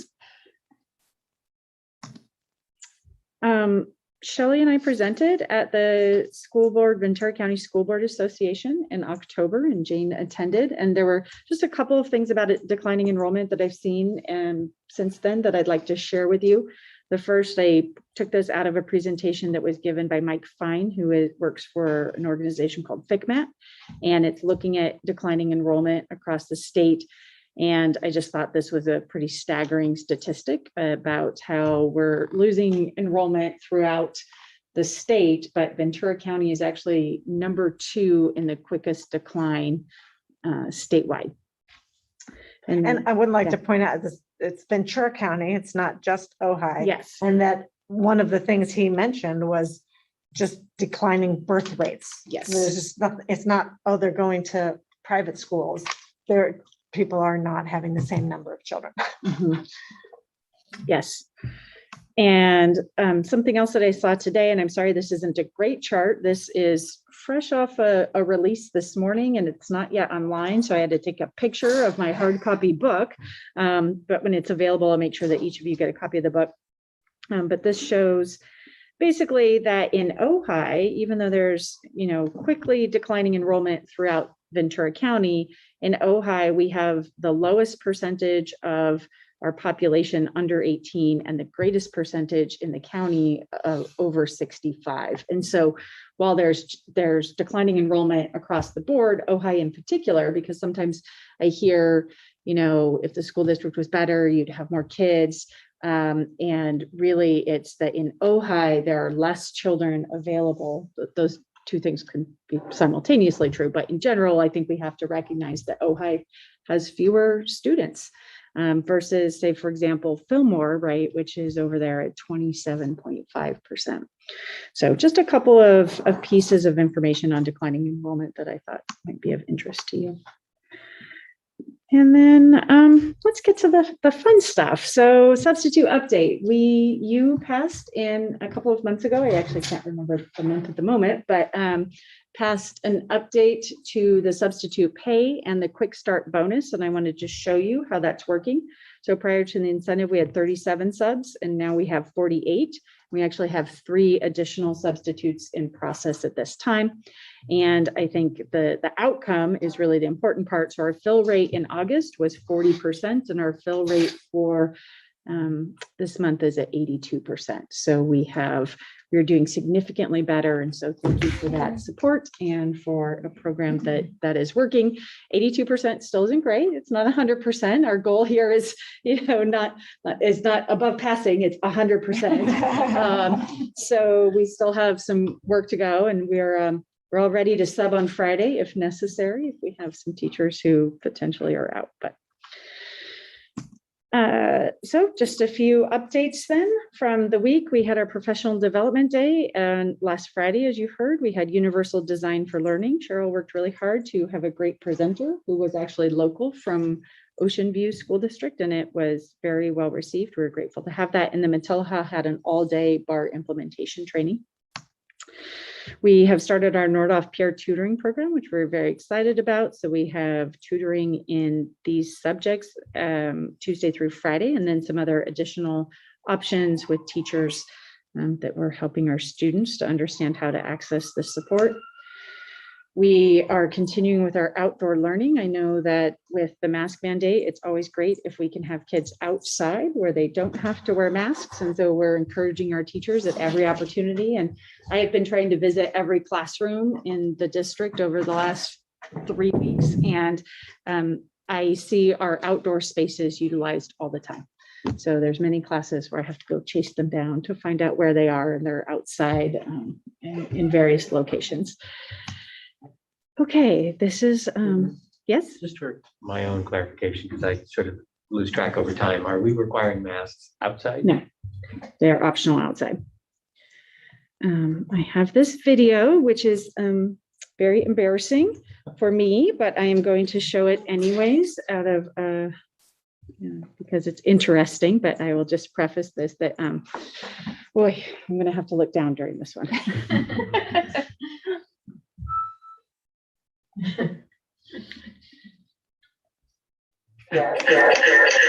Hold on. Oh, I may not have to show it because we may not have sound for this video.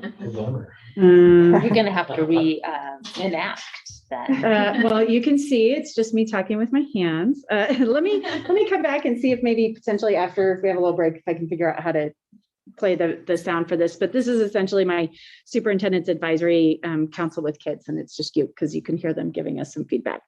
But I will skip that for this moment, which makes me feel better. This Thursday, we have our second Parent University coming up. Alex Mejia Holdsworth is organizing this. So this one is not on nonviolent communication, which is a tool for parents to learn how to communicate in kind of non-aggressive, non-defensive ways. This was a specific request from parents. And so we were able to get a trainer who works locally to come. And we have, I believe at this time, a few more than 20 families signed up to attend. I am very excited to attend. And then, great, did you sign up? I did. Okay. In the future, we will have a discussion around safe social media. That's another topic that parents are concerned about. And then potentially another one on conflict resolution strategies. We have released our family support newsletter in time for Thanksgiving, just helping our families who have some food insecurity, as Chuck alluded to, helping them to figure out how to get resources, whether it's food, housing, or other assistance.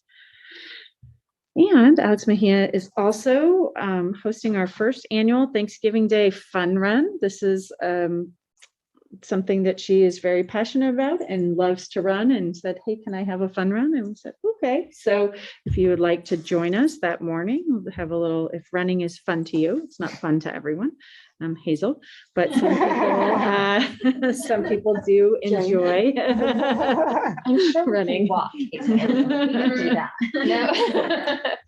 And then our standing ovations, we have from Miramani, Stephanie Hull, Ricardo Sanchez was our custodian there, and Deanna Stevenson. And at Miners Oaks, we have Carol James, an instructional assistant. And at Matilla, we have Carson Brown, Amber Menares, James Anderson, Kelly Stone, Roy, our custodian, and Jermaine Britton at Nordhoff. And here's one that we picked out for you because it was great.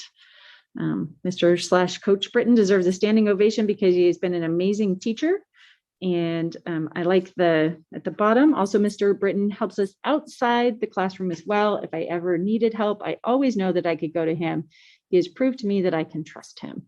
And what I appreciate that is because if you look at the center of our vision here, we have people are kind and care about me. And we have we have the tools I need to overcome difficulties. And so I think that Mr. Britton is right there in these values for us. So we appreciate that. And that is the end of my superintendent report, unless I can get the video to work at some point. Thank you. Moving on to 7.1. Actually, so I think we could take a moment to discuss Jake's thoughts on changing it to, I know it's a national Native American Heritage Month, so we won't be able to change the nation, but we could certainly choose to update our resolution if we wanted to for Indigenous Peoples Heritage Month. And then I don't know if you had a chance to see the additional paragraph here for you actually to share on this. I actually have it because Hazel had me sign it if we pass it. What we were adding from last year is whereas the Ohio Unified School District acknowledges the land its schools occupy as the homeland of the Chumash people, whose subsistence upon the available natural resources, plants, animals, and fish sustained them and inspired their art, beliefs, stories, ceremony, and songs, and recognizes a need to protect and honor their history and people within our schools. And I think I found some of that information from the Land Conservancy. It might be their wording, Land Conservancy. So I don't know if there's some thoughts on changing that wording or changing the title. And then were we going to be talking about what we're doing in the schools at all, or?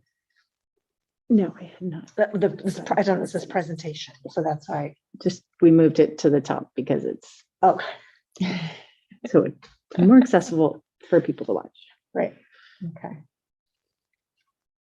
I would be happy to change the language and adopt the suggestion of Indigenous peoples.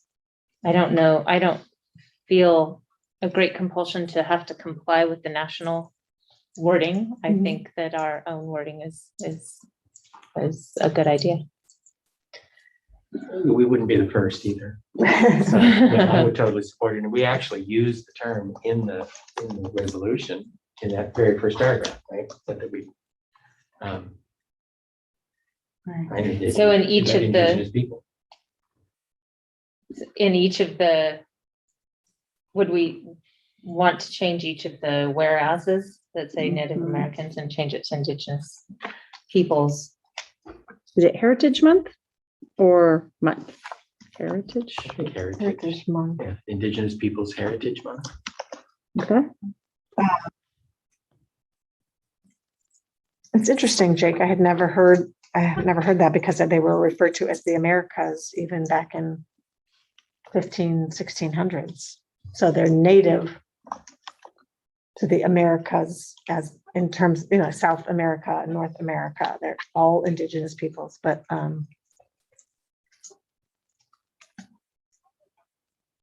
Kevin, any thoughts? I like the change. Okay. So is there a motion to include the additional change from last year, acknowledging the land and the need to acknowledge that within our schools, and then changing the title to Indigenous Peoples Heritage Month? I will move to approve those changes, and that includes the changes in the body, not just the title. Okay. So Hazel, I'm sorry, go ahead. Is there a second? I'll second. All those in favor, Michael? Aye. Kevin? Yes. Shelley? Aye. Jane? Aye. That passes 4-0. So I won't sign this, Hazel, because we'll have to change it. And thank you, Jake, for bringing that Thank you. suggestion. That was the easiest negotiation we ever had with you. The last easy one. 7.2, student achievement data. Okay, I think that's You're gonna let me pull up presentation. your presentation.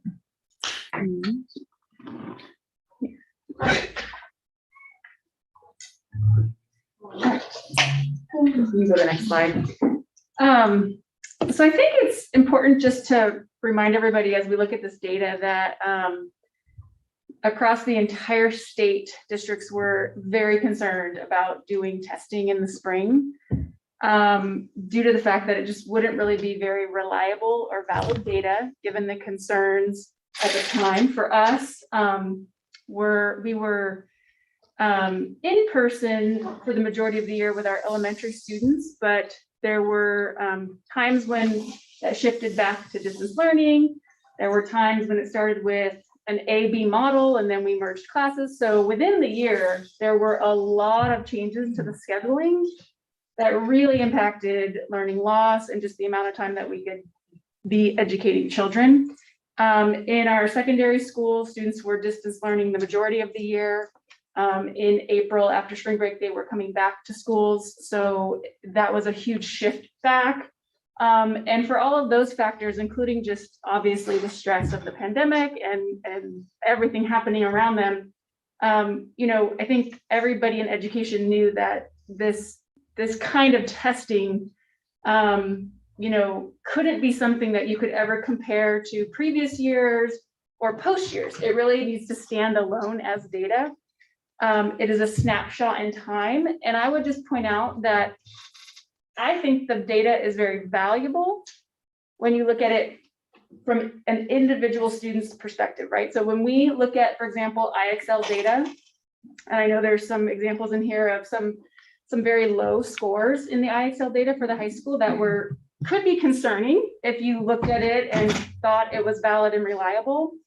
But I think most of us know that it isn't really. But what is valuable is if you look at each individual student's score and you're working at Nordhoff, for example, and you know that student, and you can look at that marker along with how did they do with their grades last year? How was their attendance last year? All the other factors that allow you to really make a judgment about whether or not that is valid and reliable data for that student. It allows you to create interventions and a path to support that student. And on the flip side of that, you might see that, you know, you have some data for a student and it's a, let's say, a really low test score, but the student passed all their classes, was in AP classes, maybe just wasn't very motivated to take the test last spring, right? Because of all of these circumstances. And I really appreciated Emily speaking to that. I think that that was really a concern. And so, you know, while I can't present to you individual kids and all the ways we can utilize these scores to help them, I have to show you sort of group scores.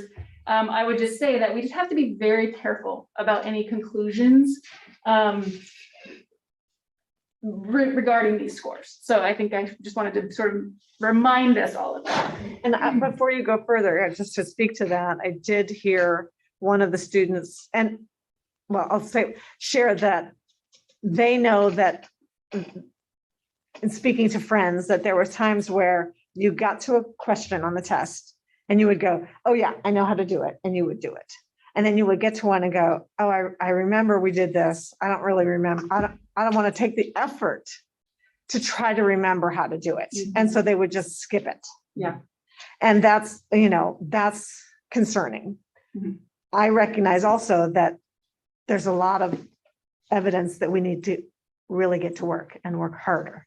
So I think it's important that we balance both. Agreed. And I think that we are all definitely together on that page, right? There's a lot of work to do. And that's why I point back to how valuable these tests are when you look at it from each individual kid, and a school team is able to use that score in the context of everything else that they know about that kid to decide how to intervene. And that is what we are actively doing. So, and that's why we chose to do IXL in the first place. Yeah. IXL is a great tool for that. So, and I'll speak to that a little bit when we get to those scores. But so again, when we were looking back last spring, we had some options for the state. The state, you know, allowed us to either use SBAC, which is the traditional test that we give our students annually, or use an alternative Common Core aligned test if, you know, due to the pandemic, we felt that that was the right choice. And in the case of our secondary students specifically, because they had not been back on campus most of the year and they had just transitioned back, that is one of the reasons we chose to use the IXL exam for them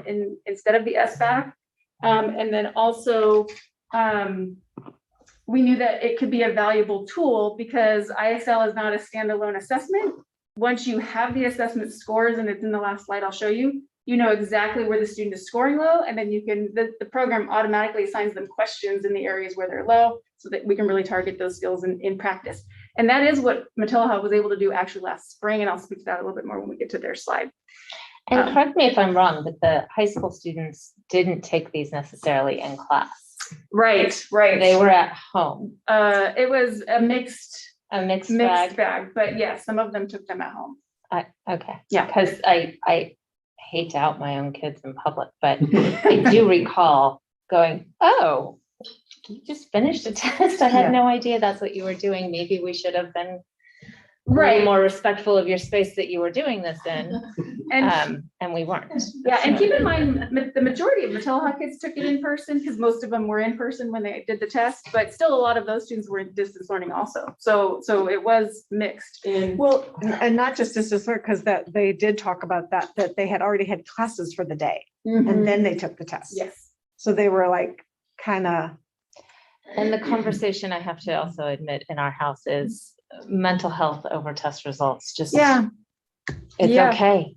This is not something you need to stress about. And I appreciate you saying that, because I think that goes back to what I was pointing out, is just we have to remember the overall context of what our students were dealing with last year. And again, why these aren't necessarily reliable and valid scores, especially in that group context that you're seeing them right now. So, and yet still needing focus. Absolutely. We're not giving ourselves an off here. Right. Do you want to go to the next slide? So when we look specifically at the 3rd through 5th graders who did take the SBAC score, SBAC test, I just want to kind of also point out, while I do show some comparison in the next slide, with the 3 previous years, skipping over the year we didn't test, for a little bit of comparison, I just want to kind of point out again, it's not a true comparison, right? The test was truncated in spring of 2021, so it wasn't the same rigor as the tests that had been given in previous years. Again, we did have some in person and some testing remotely, so that's going to add factors. And then unfortunately, we did have significant technology issues on some of the days of testing, which I think added to some of the concerns in the scores. So you can go to the next slide. So what you're seeing here is the SBAC scoring from 16, 17, 17, 18, and 18, 19. And then there's a gap because we did not do any testing in 19, 20. And then in 2021, that's where you have the, again, truncated version, and then with all of those factors that I just discussed in the previous slide.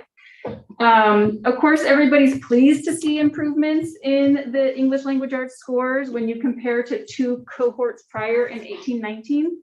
But all in all, they're fairly on par with the types of scores that we've seen in language arts. Usually we do have our students meeting or exceeding the standard somewhere in that 40% range. 5th grade was a little bit of an anomaly at 51%. Again, beautiful to see. We saw an anomaly like that back, I think, in 15, 16 as well. So sometimes the anomalies come through, and I would just say that when I look at data, and I'm using data to really evaluate programming or interventions or curriculum, I really am looking for a 2 to 3 year trend that would show steady growth. And that's just something we cannot get from this data, right? Because we can't, it's not a true comparison, and we're skipping a year in there, and it really won't be comparable data to next year. So, so we just, again, we have to think of it as a snapshot. In the math, of course, we're always disappointed when we see decreases in scores. I would say our math scores, generally, we have about 30% of students meeting or exceeding. And math has been a constant concern of ours, you know, as far as how to teach it well, how to really teach math well in the early years, especially 4th, 5th, and 6th grade, so that students have the prerequisite skills they need to be successful in higher levels of math. So we've been really working hard on that. I would say that a couple factors for 3rd through 5th grade. You know, Levered is an online program, so it was utilized at home when our students were in distance learning, and on their A/B day for that portion that we did that. But Levered is not intended to be done at home. It is not a program that is intended to be done at home.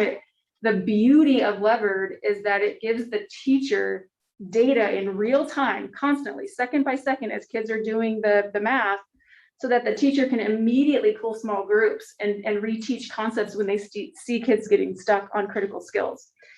We also know from the Levered data that not all classes made it through the whole scope of the curriculum, which would be expected. I mean, that's what learning loss was about, right? Kids did not get the same amount of time on task last year as they would in a typical year. And so I think those are some of the pieces that contributed to some lower scores. Again, this really matters to us. We are working hard to fix it. And everybody has attention on these scores and wants to make sure that we're intervening this year to make sure students get caught up. So, and Cheryl, were we able to work with individual teachers based on their kind of usage information from last year? Mm-hmm. So this year we're able to show them some specific information to them as teachers? Yeah, and it's become part, we invited the Levered team out to one of the PLC meetings for each 3rd, 4th, and 5th grade team to really talk to them about usage and show them how to look at the usage data to discuss as a data marker as they meet every other week in their PLC groups. So yes, we've looked at that, we've talked to the teachers about that, and that should be an important data factor, not just how the outcomes of the students are, that's an obvious data factor that they look at, but also just the usage and how far the students are getting, especially as they get to the critical standards in each unit. So, but 3rd, 4th, and 5th grade was mostly in person last year. No, I wouldn't say that. I mean, we started the first, I don't remember, 6 to 8 weeks distance learning. November they came back. They came back, but then they were in an AB model. Okay. So with Fridays in distance learning, if I recall, Mm-hmm. then we were able to start to collapse pods because we noticed we had enough kids to keep class sizes. But that was a transition that was also painful. So didn't just happen overnight. It means you have to change a lot of things in your schedule. And then by the spring, by April, we were able to bring the kids back 5 days a week. And so, you know, it was definitely way more in-person time than our secondary got, but it's still definitely a concern that there was learning. It wasn't loss. until after the February break that it was 5 days a week, I think, for the. February or April. I thought it was April. I thought it was when the secondary finally came back. They were in 4 days a week, and we were able to collapse pods early. I think by January, February, we were able to collapse all the pods. Right, no ABs, okay. So they were all in person with their classroom teacher 4 days a week, and then I believe it was April that they were all back 5 days a week. I could be wrong, but that's my recollection. And additionally, the 4th grade curriculum was for Levered and math was complete. 3rd and 5th grade were pilots. Is that correct? That's correct. And yes, and they were building the program as they were in action, as the year was in action. And I know that caused a few hiccups in teachers being able to get through the curriculum as well. Yeah, so we weren't really utilizing Lever with any kind of fidelity in 3rd and 5th grade. That's accurate. I was just trying to figure out why they were doing it at home so much, because in my mind they were in school, but right, they weren't as much as I was thinking. All right, any other questions about, I think I mostly covered. I have a quick question. When you, it was sort of, I thought, a similar question to what Tiffany just asked. Do you go back through the data and then look at particular classes, and do you see significant differences in how classes perform? Talking right now about the SBAC and the elementary. Yeah. And then, you know, lessons learned for why is that teacher achieving a better result than the rest? I mean, are there those kinds of differentiations, or does it tend to kind of even out? I think with Levered, what we did is specifically used a data marker, which is the usage marker and how far they got in the curriculum, and compared that to classroom scores. So I wouldn't say that we normally look, you know, class by class, there's not usually a ton of differentiation that you can, like in Journeys, for example, which is the language arts. I don't know how far a teacher got. Like, it's hard to quantify that data. So it's hard to say, okay, where were there some like obvious signs that this teacher did better, and why is that? I don't have good data to figure out the why, but in Levered, because it's just a data rich program, we were able to have that marker to be able to compare those classrooms and say clearly, not only the usage mattered, but really what mattered is getting to the critical standard. So Levered, each unit is set up with foundational skills, critical skills, and then like sort of enrichment extension skills. And you need to get your kids to those critical skills and pass them before you move on. And so that's the data we were able to specifically compare to classroom kids' SBAC scores. So does that make sense? Yeah, I mean, this would not be unique to this year. I mean, I guess in any given year, you can look at SBAC and go, wow, so-and-so, their English scores were incredible, or ELA scores were great. And then ask, what might be happening there. Correct. And we do have those discussions. I would say the problem is trying to figure out, there's so many factors in a classroom that it's hard to pinpoint the factor, is what I'm saying. But yes, certainly those discussions have been had and can be had. And that's what PLC work is all about. Like, that's what they're supposed to be doing in real time all the time. Like, how did your kids in your classroom score on this test? And how did my kids score on this test and your kids score on this test? And let's talk, oh, yours did so much better than mine. What did you do? So that's what we're doing all the time in PLC work. But yes, you can also do that with SBAC data. It's just once you go by a whole year, it's harder to figure out what the factors were that were the magic. Right. Does that make sense? Yeah. Which I think, I mean, I don't want to talk too much about it, but kind of ties in with this educator thing, because if teachers have that opportunity to say, even just sharing my frustration, God, that sense of, just having somebody to gripe with, right? And then having someone say, well, actually, I used to have the same thing, but I started doing this and it's really helped. I think there was a year, Kevin, and I like to look at the cohorts, not like, oh, 4th grade did this, and then 4th grade did that, and then 4th grade did that. I like to see when they were in 2nd grade, 3rd grade, they did this, when they were in 4th grade, they did this. And there was a group at San Antonio that just went through the roof in math scores compared to their previous year. And I thought, same thing, let's talk to that teacher. What is that teacher doing that's helping the students? Because every teacher wants to do that. Right. So hopefully this helps. Yeah, and you're exactly right. That's exactly what those conversations sound like. Like, oh, my kids, bombed that, and I know why. Like, I missed the mark here. Just didn't, that lesson didn't go well, or what have you. And then the next teacher saying, "Gosh, I tried this, and this seemed to really work with my kids on this lesson." So that's exactly the types of discussions that are happening. I think teachers generally feel like, sometimes there's so much new information that it's difficult to find the time to implement it. So maybe when they have these opportunities to discuss it together, they can find how you might do that. Right, and implementing it in real time is what gives you the maximum impact, right? Because you can go ahead and turn around and reteach that lesson right away, as opposed to waiting a whole year to go by and then to figure out, because of SBAC scores, oh gosh, your kids did so much better than mine. Why? It's hard to then pinpoint what lesson, what are we talking about? How did these kids do better? So. All right, we can go to the next slide, which brings us to our 6th through 8th grade data, or I'm sorry, just our IXL data, which our 6th through 11th graders used. I did not in these next charts show you comparisons of IXL met and exceeded rates compared to SBAC, because that would not be appropriate. It is not the same test. It cannot be compared. And I would just say the same factors, we've already talked about. Kids have the ability to test in person or remotely. We already discussed that more Matilaha students tested in person than the Nordhoff students. Yeah, let's go to the scores. So in overall, I think what we're seeing with the 6th through 8th grade language arts scores is some impressive data, meaning comparably, which we cannot compare to SBAC, but when we normally see, like, did our kids meet or exceed, we don't typically see these kind of scores.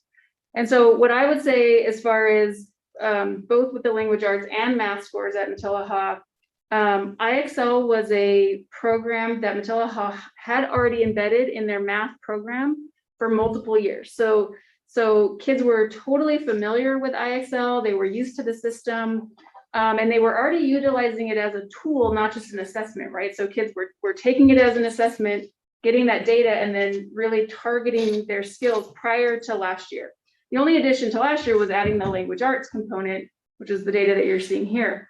What you're also seeing here is June scores, which they did scoring in April, or assessments in April. And then they really, like I said, used IXL as a tool between April and June, and then did a second test with their population. So that you're seeing the second test after the students were using IXL to really address their skills, and a lot of not only general ed class time, but intervention time was being spent to help kids practice. So I think that when a student can practice on an assessment and the actual program for the assessment, they get used to things like the type of vocabulary that's used, the way the questions are set up. So I think that can lead to a little bit of inflated scores compared to something like an SBAC test, where you usually only take it once a year. And so the vocab's different, and the way the questions are set up are different. And so I just think some of those factors should be considered. I got a quick question. When we talk about the standard, are we talking about the like, so 6th grade, met standard? That's a 6th grader who finished 6th grade. In other words, it's a 6th grader end of 6th grade. No, we chose a band. We actually chose a band that is like actually 5th and 6th grade standards.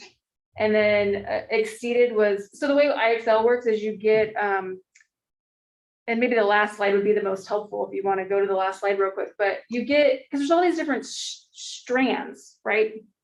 And so this is a good example of, like, a kid who scores 630, it's like in the 600 mark, 620, 680, they're considered 6th grade, but it doesn't mean they're 6th grade on every skill, right? Because the program breaks it up into all the different bands of the math standards. And a kid could be like 9th grade in one band and then 4th grade in another. So it gives a composite score, but the range really varies depending on the skill set. And so it's hard to take a lot of data and choose like how to just bring it down to one point of like met standard or exceeded standard. So we actually chose a band of 200 points. So we took 500 and 600 average, and we called that met standard. We felt like that was close enough to be met standard. Anything above 700 for a sixth grade kid was exceeded. And believe me, we had sixth graders who scored 1,000, which means they're like at a 10th grade level, right? And then anything in the, for a sixth grader, anything in the 300 to 400 range, we said sort of near standard. And then anything below that did not meet standard. But again, you know, one overall composite score doesn't give you a true picture. The kid might be in 6th and 7th grade skills in some areas, and then 3rd and 4th skills in some areas. That's what's so valuable about the program, because then the computer system takes this information, and where you're below grade level, feeds you very specific questions and lessons to help you build up in all the areas where you're low. And that's what students were doing. And in terms of comparing you to SBAC and IXL, how does SBAC determine if you've met standard? Is that a standard based on the end of the class? It's a scaled score. I don't think you could quantify it like that. It's a scaled score that's just compared sort of nationally, and they create these ranges that this range is met standard, this range is exceeded standard based on all the kids that take the test. So, and there's no data, because I looked actually to see if IXL had done a comparison of their bands, like their ranges, to see if they matched up. So that's what I would have preferred to use, is the bands that matched up to SBAC, but there's no data that quantifies that. So And IXL sorry. is not really designed. It's designed for an individual diagnostic report. It's not designed, like SBAC is designed to give us generally an overview of how many students are doing. IXL is not designed for the aggregate, it's designed for the individual. So we've kind of created an aggregate score out of it for ourselves, but that's not what it's intended to do at all. So. Right. Well, so my point was maybe that has part to do with why it seems like we did so well. Absolutely. You were saying there were different reasons. Maybe that's also part of it. For sure. I mean, the ranges we chose might be not the same, not too comparable to SBAC, because we didn't have any way to check that. But I'm sure I've asked this question and gotten an answer over the years, but just stay on SBAC, because I think that's maybe simpler. When we say, just so I understand it, my intuition has always been when I get my kids' report at the end of SBAC and it says met standard, I've always assumed that meant my kid just graduated from 6th grade to 7th. So I assumed that standard was everything we think you should know at the end of 6th grade. Like that's where you are in at your academic life, and therefore that's what I always assumed it meant. Like met standard was what a 6th grader should know when they're done with 6th grade. But is that not how it is? I don't think you can exactly describe it that way, because a student could miss like 5 essential standards and not know them at all from 6th grade, but have mastered 12, and so they're scoring at met. So yes, they're tested at grade level work, and then they're compared to like all their peers across the nation, and then scaled scores. Those are the scaled scores. There becomes ranges of what the test people say are the ranges that mean you fell in that met category. Because again, the met, you know, it's not like you met every single standard necessarily, and you could have exceeded some standards. Like some kids, just like we just saw on that slide for IXL, you could be like off the charts in like the geometry type lessons, but you really aren't very good at the algebra type lessons. But then there's other like number sense where you scored really at your grade level. But then all those come together and become enough compared to your peers to say you really met grade level standards. Right, but what for any of those standards, the grade level would be, the standard would be for presumably when you finish 6th grade. Exactly. Got it. Yeah, the standards that were meant to be covered. So what do you think, I mean, any thoughts on the poor performance of 8th grade? I don't have a good sense of it. All in all, the scores are, you know, we tend to be in that 40% range typically with language arts scores of met and exceeded. But yes, certainly they're coming in low compared to their sixth and seventh grade cohort peers. And also this eighth grade class, last year's eighth grade class is I think one of our, just as a class has gone through a lot. So they were the first year at sixth grade at Mataha. They also they had the Thomas fire, right, just before that. So really last year's eighth grade class, this year's freshman class have not had, we've been talking about this a lot. They've had more years of chaos in their school system than they have had of stability. And so this class, we're, really struggling to how we can focus on that learning loss mitigation, because it's very comprehensive in terms of the amount of loss that they've had over time, cumulatively. And not that coming to Mataha as a sixth grader was lost, but it was just it was a transition year in which, everyone was figuring things out, not necessarily the same as we would have like sixth grade this year. So I just think that eighth grade class is something we're working on. But these are the freshmen now, right? Yeah.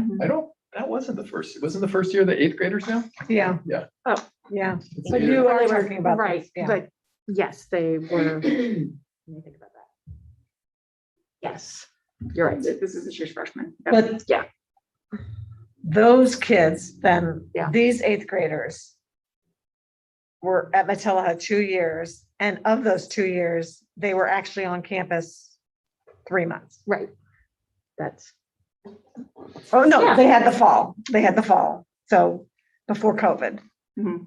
And then that year was cut. And then that, basically out of 2 years, one of those years they weren't on campus. right.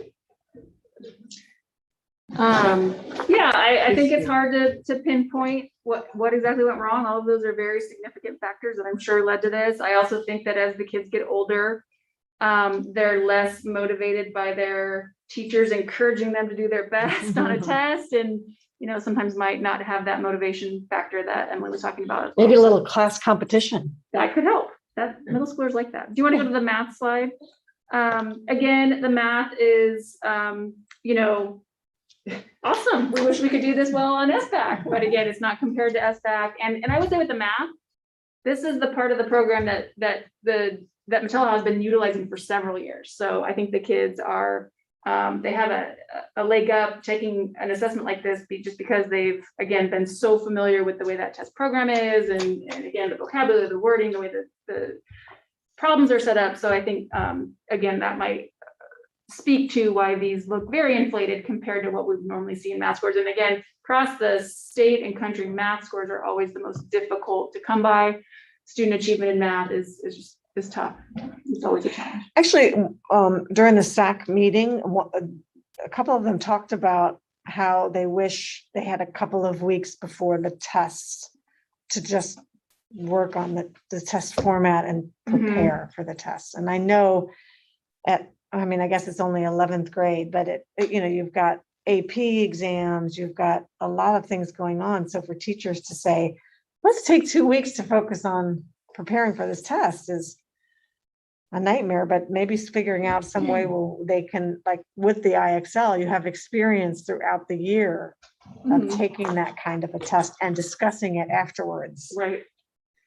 And I think what Nordoff is planning to do this year, which I've also been encouraging, and is prior to COVID was starting to happen, is really utilizing the interim assessments and the IABs in the SBAC system, because we have that ability, which means you can even as a whole group, if you just want to start as your class opener every day with one SBAC question or one SBAC type question, because it's not the actual test, but it's from the same system, then you could do that. So because really the way SBAC, and I studied it a lot, the way SBAC sets up their questions is really challenging. It's really different than a lot of other curriculum that you see. And in fact, like when we did an analysis of the 3rd through 5th grade, what we found was like half the questions don't require any kind of computation, which is what kids are used to, like figuring out the answer and then looking to see what the answer is or writing down the answer.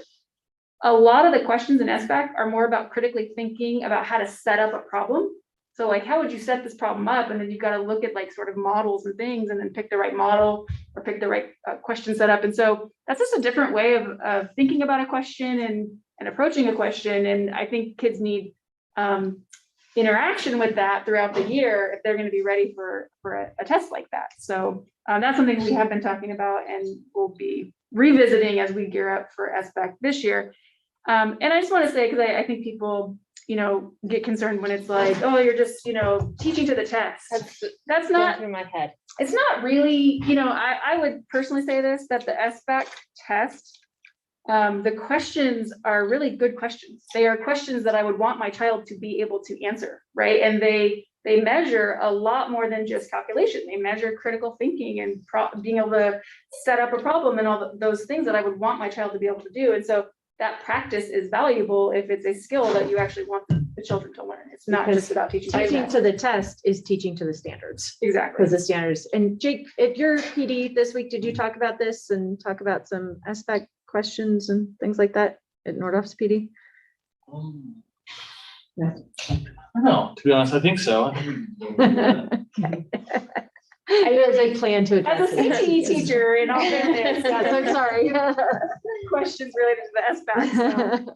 And I really appreciate you bringing up that point, because that was what was going through my head is, well, how valuable is it to teach to the test? Is the test worth learning? Right. And to hear you say that it's the critical thinking piece that. Yeah. And I think when people think of the way we used to teach the test, because we definitely used to, it had a lot more to do with like, when you see a multiple choice question, here's how you approach that question and eliminate, silly responses. And that's more of like teaching to the test, right? Which is not actually any way about, it's test taking skills, which is not the same thing as like, I care that you understand this standard. Mm-hmm. And this assessment is a good assessment of whether or not you understand that standard. So let's talk about it. Let's try this and let's see where you went wrong and talk it through so that you understand mastery of that standard. That's what this is about. Thank you. All right, so moving on to 9th through 11th grade. Again, everything I've already said, really the key piece here is they only did the assessment once. They hadn't used this as a tool. It was foreign to them. They did it, where it wasn't the biggest priority, as Shelley was commenting on. They had other things going on, AP tests, gearing up for finals and all the other things that went along with their year. And so I think, we just have to take that into consideration, especially when I think we see the math scores. The language arts is relatively higher than what we used to see on the SBAC. Again, it really can't be comparable, but we typically see at Nordhoff somewhere, or the high school level, somewhere in like the 45 to 50% met or exceeded the standard. So it's a teeny bit inflated in the language arts, but again, for all the reasons we've kind of already talked about. And then if you want to go to the math, I think the math It occurs to me real quick that how long have they been using IXL? Because I'm thinking those 9th and 10th graders used it at Matilaha, but So the 9th 11th would've. graders may not. Yeah, that's, For sure I was the thinking the 11th same graders thing, did, Shelley. and I'm not sure the 10th did, and certainly I don't think all the 10th did, because I think 3 years ago was the first time they started it, but I don't know that they had full implementation of all 6th, 7th, and 8th graders using it. I know by the year prior, they were definitely using it in math pretty much across the board as a supplement to the curriculum. And then last year, for sure, they were using it a lot in distance learning throughout the entire year before we decided to use it as an assessment piece. Well, and I was just looking at the difference between the 9th, 10th, and then 11th looked like it tanked. And I think your point to being familiar with the test. Right. It's a good point. Is evident. Right, like the Well, 9th graders except it's so definitely- different on the English. On the math. Oh. I think they I hate to, either we're really struggling or there was a fatigue factor. And I think this is where you really have to go back to this really not being the best way to look at the data. The best way to look at the data is the individual kid, right? And when you look at the individual kid and you go to the last slide again, Tiffany, if you can. The last slide, one more. Oh, this one. Yeah. Not the last. This is what not helps previous. us. This is why this test was valuable, right? Because we can see this kind of diagnostic report for every kid. And so we can look at a kid and say, okay, this actually really fits your profile of what we saw from you last year. We were really concerned. You didn't pass some of your classes and other factors. We see that you're really struggling. So let's get you support. And that is happening at Nordhoff. They are using a little bit of IXL as a tool in some of the general ed math and language arts classes, but especially in their tutoring in their tutoring program. So this is something that we can go in and say, okay, you have the profile along with this score and the other factors that we really need to help you and intervene. And so let's use this or other interventions. And then there's the kids who we can look at and go, okay, you bombed it, but like it doesn't line up with any of your profile. We saw that you got straight A's last year, so we're not going to worry too much about you, right? And that's the ability that we have to do on the site, you know, on the ground level. You're just seeing the 30,000 foot view, which is concerning, but you know, we look at it by individual kids. And Any how to interact. thoughts on sitting down with a student like that, or a group of students, like panel of, you know, it's like, okay, these students had, you know, A's and B's, but on the tests they did not meet.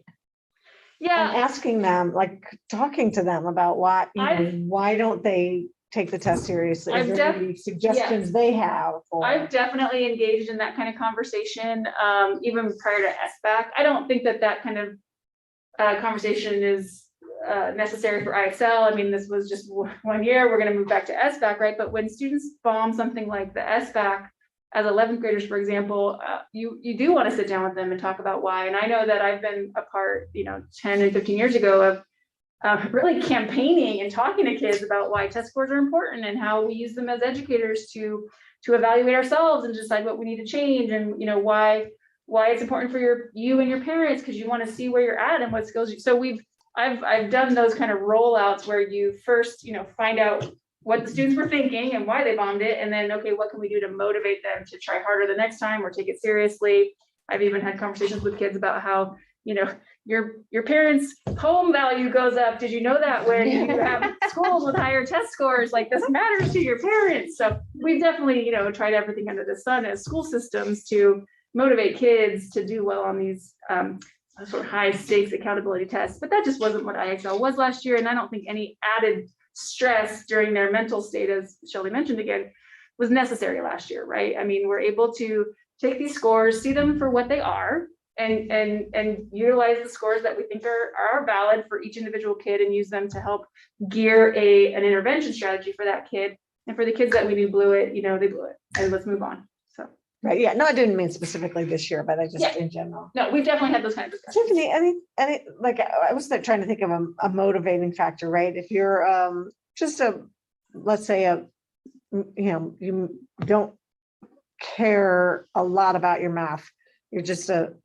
C student, but you pass, and you know, and same thing on the test, you don't really care, so you don't work at it.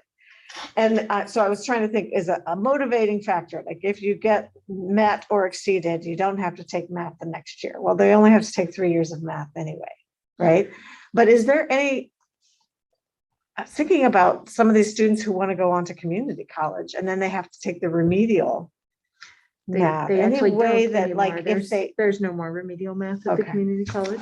Because I was thinking, wouldn't it be cool to say if you exceed on this, you will get a math credit at the community college? One of the things that we always look at when we have a gap analysis, right, is KMO, right? Knowledge, motivation, organization, which is like structural things. So when we think about kids who aren't performing as we want them to perform, right, we have to talk about, is it knowledge? Like they don't know the material.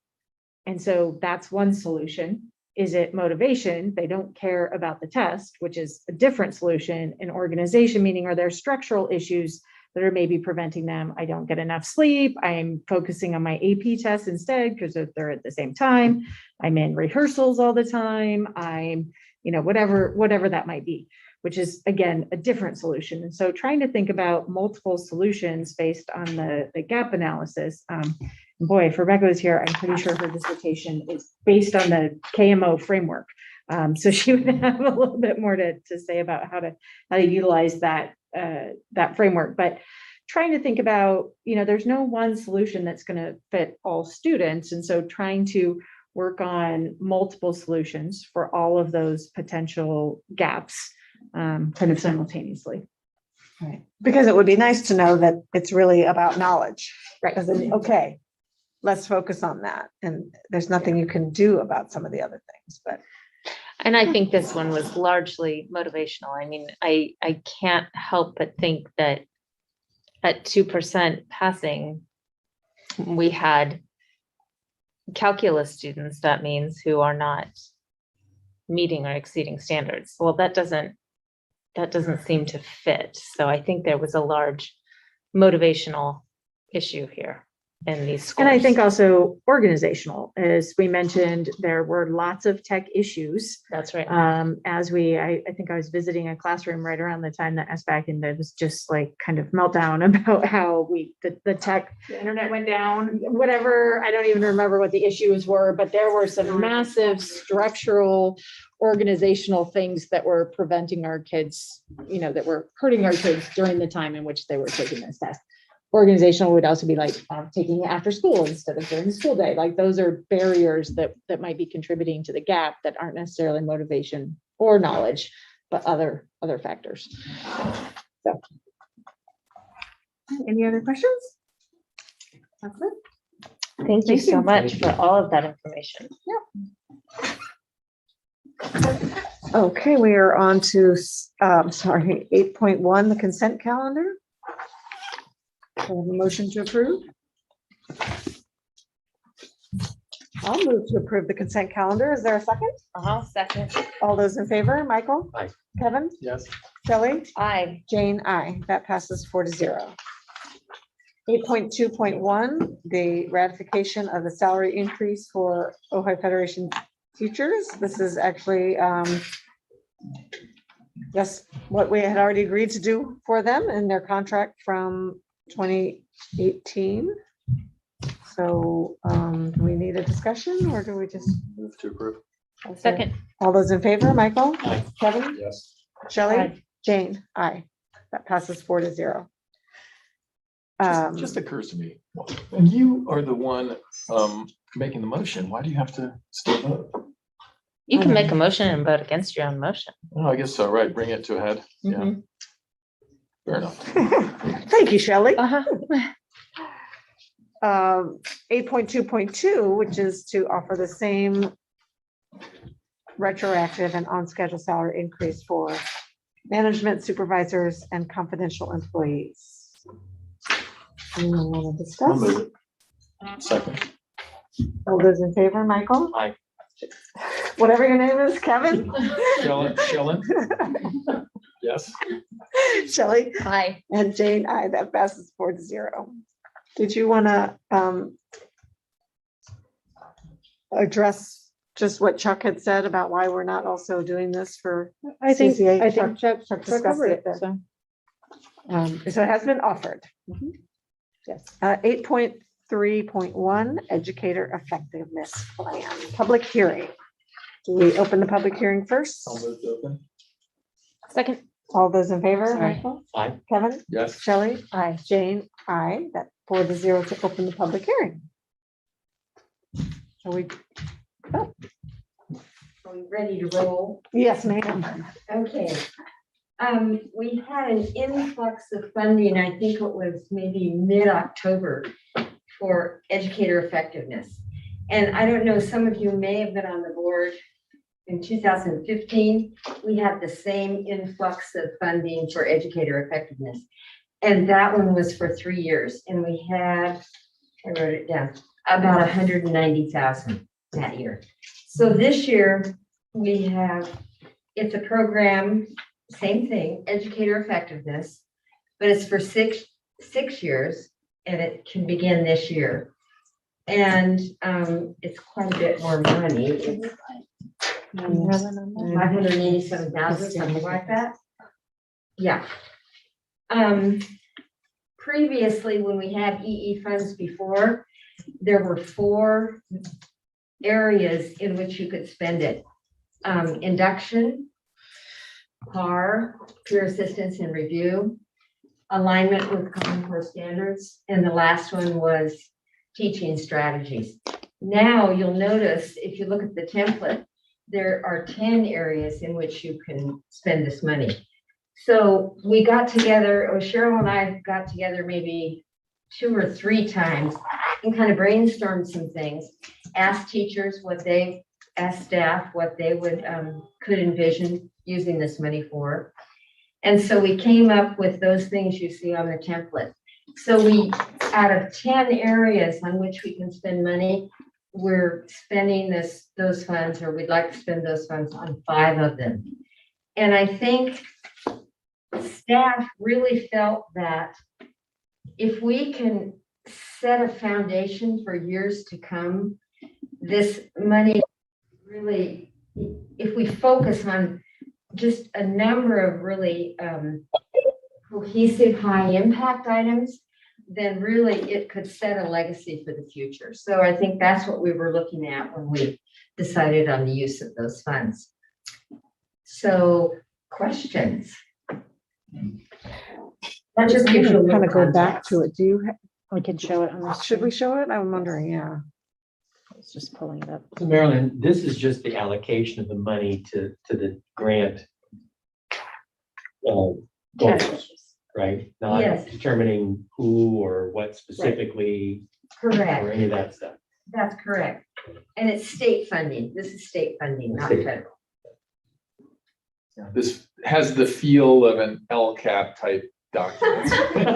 Is it because I'm standing here? Designed by the same person. It just, kind of hits you at that level of, Super exciting level, huh? just kind of big picture. I was very excited about it. No, I'm excited by the money and I'm excited by the actual on the ground work that will occur, but this particular document is obviously reflective of it. No, it's exactly what we need to do, I'm saying. Yeah, it is. It is. We need to explain what we envision spending it on, how many years, like the first one, instructional coaches, we decided it would be more beneficial over 2 years and build capacity. And then other things, we just decided to do 1 year. And again, this is an estimate. This isn't to say that we would spend like $240,000 a year. It would depend, for example, if we hired somebody internally, they would be at TOSA and they would be making whatever their salary is. So this is our best guesstimate, but it's not a detailed budget plan. Which we liked. I mean, that would be kind of the equivalent of Adam and Alan, doing things in-house rather than hiring Balfour and Beatty. Yeah, so it's kind of the idea for this particular one, once this is approved by the board, so tonight's a public hearing and it'll come back to you again, once this is approved, that we would work on the job descriptions in partnership with OFT, and then we would try and actually post and hire this job sooner rather than later, so that we could then spend the spring training these employees so that they would be ready for next year, because we would want to make sure that they're sufficiently prepared to do this job. And so, we would hopefully be running the process in the early spring so that they would be selected and would be able to, attend trainings and so forth. But to your point, Kevin, about Adam and Alan versus Balfour Beatty, it seems to me that whether we hire internally or externally, the cost is the same.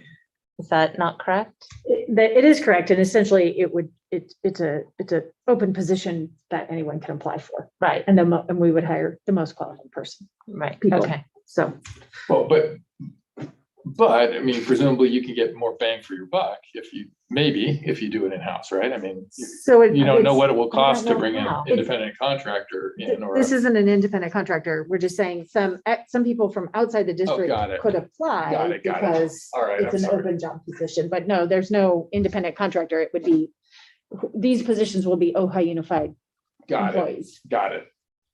But I think one thing that does bring up, Kevin, is that sort of sense of, I think sometimes when teachers are, even a program like, BAR and Levered, and when the expert comes in for professional training, sometimes, I don't want to say it about those two things. I was using them as examples, but sometimes it's a curriculum marketing person. It's not a teacher. And I think, or a teacher will hear something and go, yeah, but how am I implementing that? Or where do I find the time to implement that? And teachers are all about learning. So I think they understand that they have to continue learning the way, doctors are continuing to learn, so it to present it to them in a way that they want it.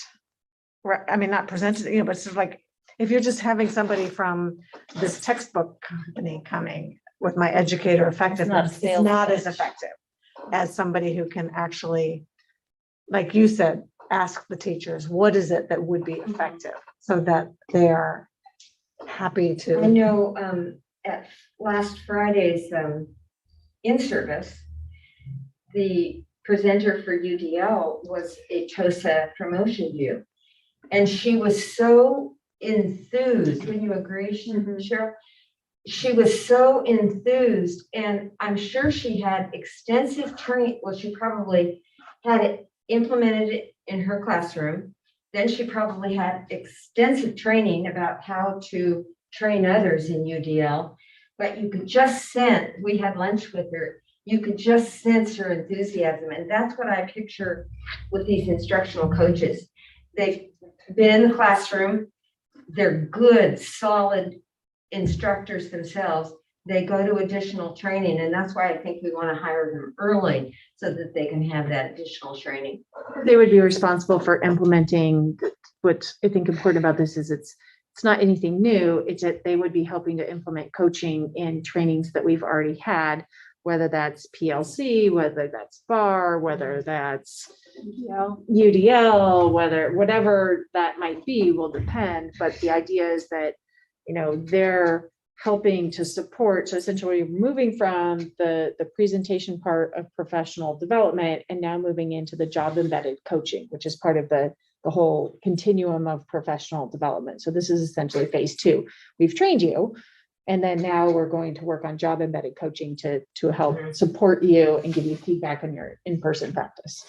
I just like to add, the part that I'm so excited about is when you do the presentation PD, you have such limited time and opportunity to do that with teachers, right? It's only on our 2, or this year we have 4 PD days. That's just not enough. Or a 1-hour snapshot here, Wednesday afternoon after school, after you've worked all day, which is not ideal. And so there's just, or you're sending teachers and they're leaving their classroom and having to leave lesson plans, which no teacher ever likes to do. And then right now we have a sub shortage, so that's also not easy to do. So this gives us the power to give PD on a daily basis, all the time, on the job, with people who can not only teach it, but also model it, right? Can take over the class for a 30-minute lesson and model for the teacher. And so I think that that excites me, because our teachers are going to get PD in such a more robust way than we can do it when it's just sending them to a random conference here or bringing in a presenter on a PD day. And so will we have, I'm seeing it's 2.4 FTE. Will there be like an elementary and a secondary? To be or is it- determined, but okay. we're still working out exactly. Right, what that will would be look the like. job description part. All right, I'm jumping ahead. Yeah. So this is kind of a general overview, right? This is Right. the map, not the turn by turn directions. We really liked it. But it's like, we're going to New York, and then Yeah. that's where we're going. You approve us to go there, and then we'll have to figure out the logistics of what routes to take. Any other questions? We'll talk about it again in December. It was a tight timeline, right, Cheryl? We got word of the money, I think it was October 20th, something like that. We had to have a public hearing at a board meeting, and it has to be approved by December 30th. So it was a real tight Wow. timeline. So we had to get it on this agenda for November, the public hearing.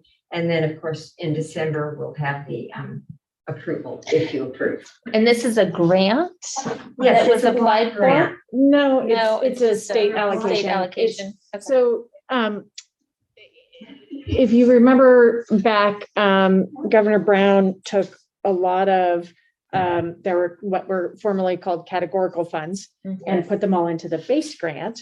Newsom has a little bit of a different approach, which is to continue to maintain essentially one-time funding. So when we think of all of the money that goes into the Prop 98, Brown was always like, it all goes into your base grant.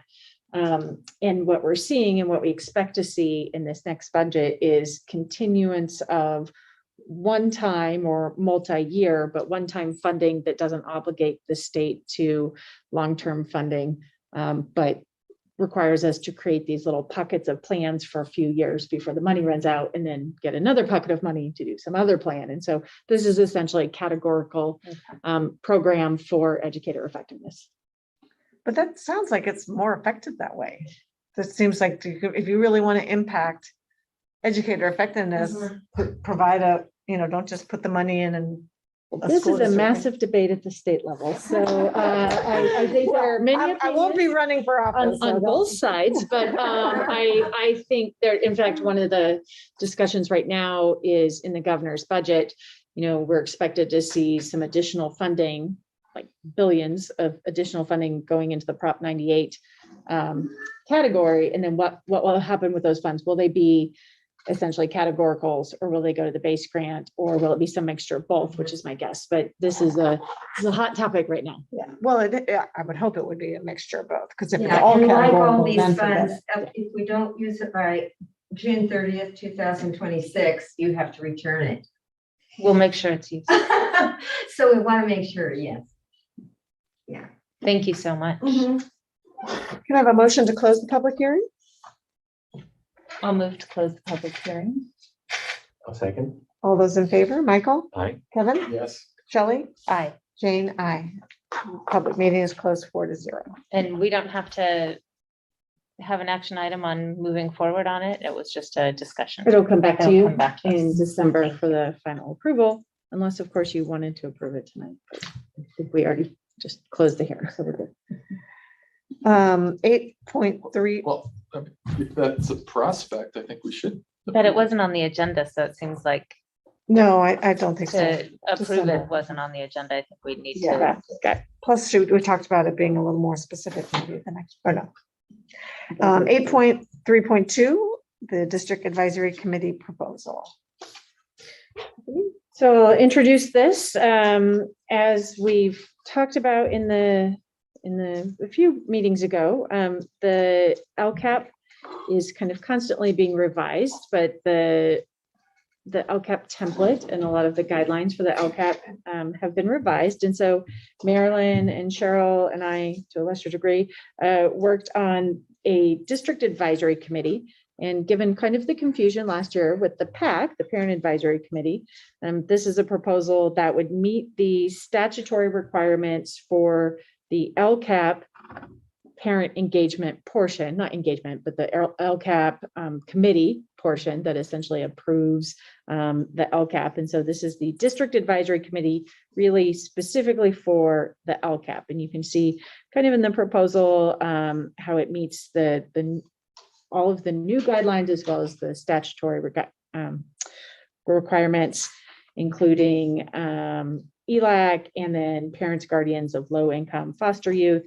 And then we really talked a lot and thought about, and based on Kevin's proposal earlier in the school year, how can we have parents represented in essentially the most fair way? And so the proposal for the school site council is because those site council members elect to run at their respective school sites, and then they are elected by their peers.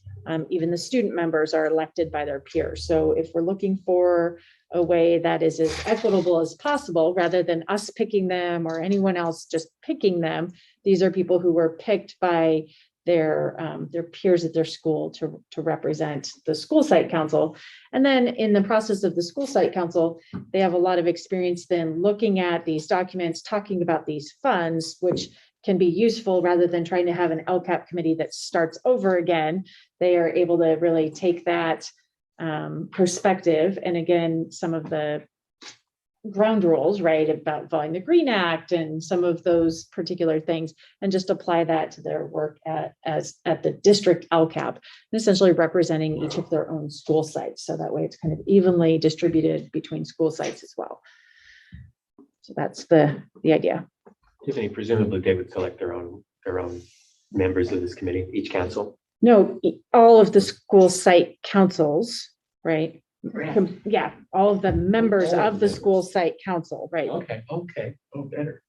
The only school that does not have a school site council is Summit, because it's not a Title I school. And remember, Title I, you must have a school site council. Okay. They meet so often with their parents that it just seems kind of, I mean, they already have meetings about things. So Summit does not have a school site council. So what would we suggest something for up there? There could be a parent in one of the other categories, certainly. other than school site council. We could have a parent who's a member of their ELAC or DLAC. Well, they don't have an ELAC because they don't have enough, but they could be on the DLAC, a parent of an English learner, or a low-income parent. Low income or foster youth from that side. Is it possible to have a school site council for Summit, even though it's not required? Well, you can. Or is there not a point It to? just doesn't have to have all those compliance issues that come with the school site council. And then, I mean, I served on a school site council years and years and years ago, so I'm sure it's different now, but in terms of parent representation, is there an opportunity for the public who's not on the site council to give input to those parents before the public hearing in June? Like, could we, so like I noticed this thing says they will meet at least 3 times a year. Is there one time in that time where they're also like, hey, your school site council is going to be at Nordhoff on Tuesday evening if you want to, or it's always open. School site councils aren't. School site councils are always open to the public. And if you want to speak on something on the agenda, that's why the agenda is always posted 72 hours in advance. So never mind then, it's already done. It's already open. Yeah, and then I think the other idea that you're talking about is broader parent feedback.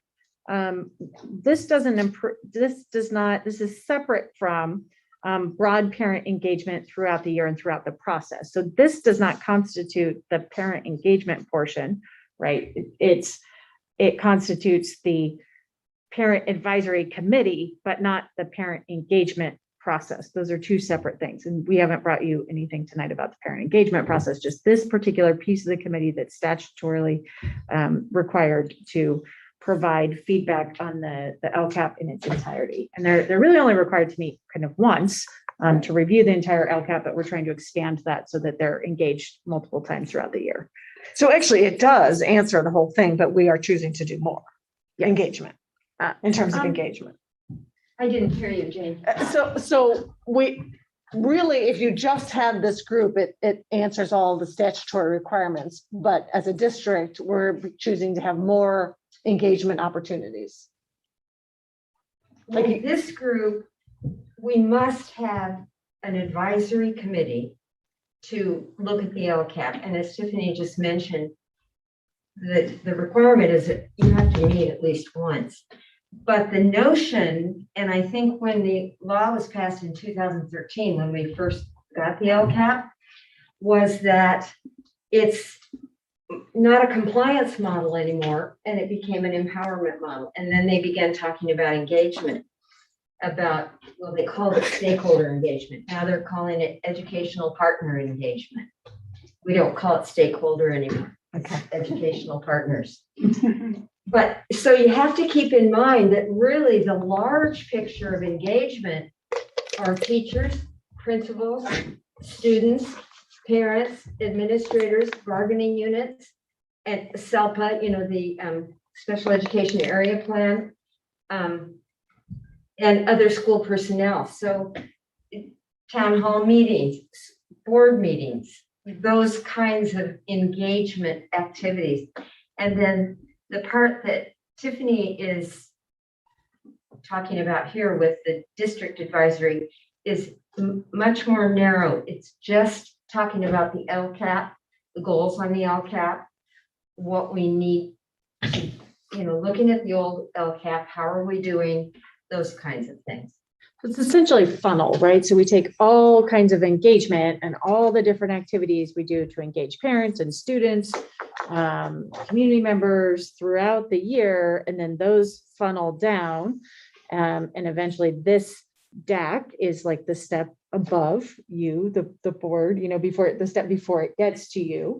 And then you're like kind of the top of that, the bottom of that funnel. So we're doing all of those pieces, but the funnel extends beyond their work on this committee. But the engagement is actually a requirement. Yes. Yes. And the law, the statute is very specific about who has to be on it. You have to have representation, foster youth, emerging or English learners, and low income. And I think this kind of solves that with having, first you get real good representation on your school site council. You have somebody from every site who are elected by their peers, and then you have members of the school's ELAC committee, and then now they're on the district advisory committee, and then as many low income parents as we need.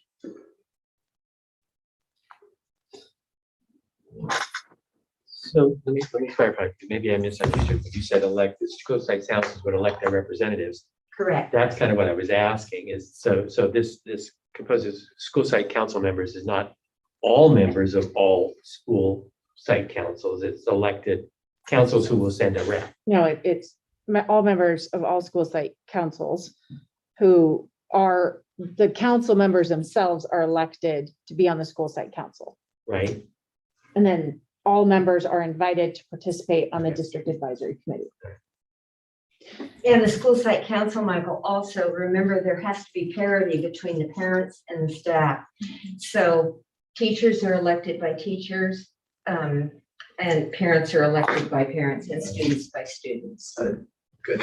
Actually, that's a great point, though. I think it's great to use the school site council. I mean, I think the truth of the matter is it's so hard to get people willing to do these kinds of things. And so to be able to take, and I don't even think you need to reference the provision of the law that says you can use a previous, a pre-existing committee, because I think this is a new committee consisting of the constituents that you've put together. Yeah. But so the question is, I assume that staff and teachers are not going to be on the advisory committee. Isn't this a parent committee, or is this a district-wide, including parents? The law is intended for parents. Right. That's why I'm asking.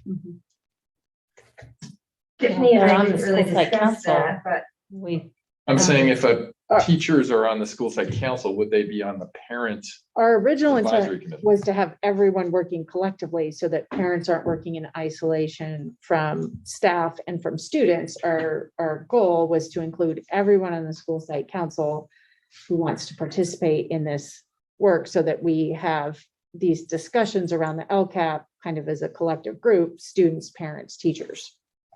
That's a good point, though. But I honestly don't think that makes it. I mean, I'm no lawyer on this subject, but it seems to me this is supposed to be a district parent advisory committee. And it does change the dynamics when you put staff in the same room. It's just different. We can certainly limit it to, and we can change this language that says composed of the parent members of the school site council from each site. Works for me. Because aside from this, there's still other opportunities for staff to weigh in on. Oh, definitely. They're on the school site council. That's yeah. Well, and staff meetings, I mean, in terms of this broader. they'll discuss the LCAP goals at staff meetings, that kind of thing. Right. because I think their voice is also extremely important in figuring out the LCAP. But without being at this meeting, they actually don't, there's no formal role for them anywhere in the LCAP process. So then it becomes a parent driven. Right. Which is the whole idea. But that said, I think that is the idea. And I think you could make a reasonable presumption that people that work in the district have their own access to make, their feelings about how things are run in the district now. So in my experience on the school site councils is it was often parents voted in, often parent teachers. Are we eliminating teachers who are parents from participating as a parent? So you're elected on the school site council based on your role. So if you are also a teacher or a staff member in the district, but you are elected to the school site council in a parent role, you would be A parent. a parent, right? If you're there as a staff role, but it's very clear in the rules because you have to be elected by one of those groups. So there's, even though people may fit multiple categories, your role in this particular function is based on whatever group you are representing. Just like you are parents in the district, but you're here as school board members. Right. Well, that was my concern, was that it was to not eliminate a parent's ability to be a parent just because they work in the district, either as classified or certificated.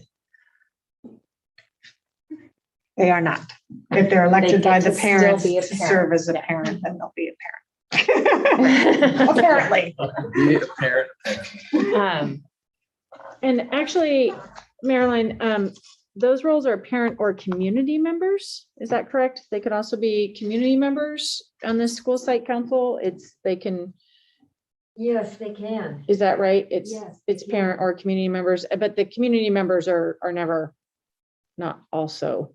Yeah, parents in they're the voted district, in right? by the parents. Yeah. If it's a community member, it's the parents who vote for that community member. Yeah, I don't know of an instance where it's been someone who Right. wasn't. Well, but we have had LCAP meetings when LCAP was brand new, where it was a general open meeting to discuss the LCAP, and community members were there as part of the workshop. Right, and they could come to the school site council meetings where they're discussing the LCAP, Yeah. but they're not, generally have not in the past served on the Right. site council. So just make sure that this language matches the language from the school site council. So is there a motion to approve this proposed I'll move to approve deck? with a change. I'll second. All those in favor, Michael? Aye. Kevin? Yes. Shelley? Aye. Jane? Yes, passes 4-0. 8.4.1, it must be a bathroom break time. Hi, Adam. Hi, Al. How's it going? Hello, everyone. Do we need to take 10 minutes, 5 minutes? Oh, I'd rather go through, I think. I'll let you see. Yeah. Jane, no, you've been we- pressing on tonight. Good for you. Good job. Um, I guess if just two quick highlights, I guess on the bond update, kind of what Alan and I have as our larger projects are the aquatic complex is on here for the first time. And we released the RFP to some of the architects on the previously approved 9. We met with them yesterday, walked it, and bids are due on the 9th with the hope of presenting it to you guys in December. So we can get started planning the aquatic complex. And then the other one is solar. And I'll let Alan touch on that. We've kind of sort of divided those up a little bit. And Right. Alan knows more about the solar. Right, so we've had kind of a scoping meeting, kind of the final scoping meeting, which allows the Schneider Group to go out and work on design now. We've identified the 3 sites on grid, and then we're going to do some solar examples work that's off grid on some of the other sites. So we want to have some sort of solar engagement on each campus. And so that's what they're working on now. They know what the priorities are, and they know what what we want to see in the way of a design.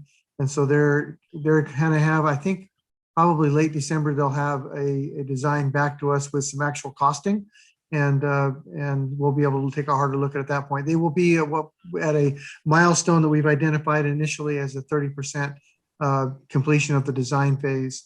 And so still an opportunity to make changes, but we should be pretty close in the overall design and in the cost.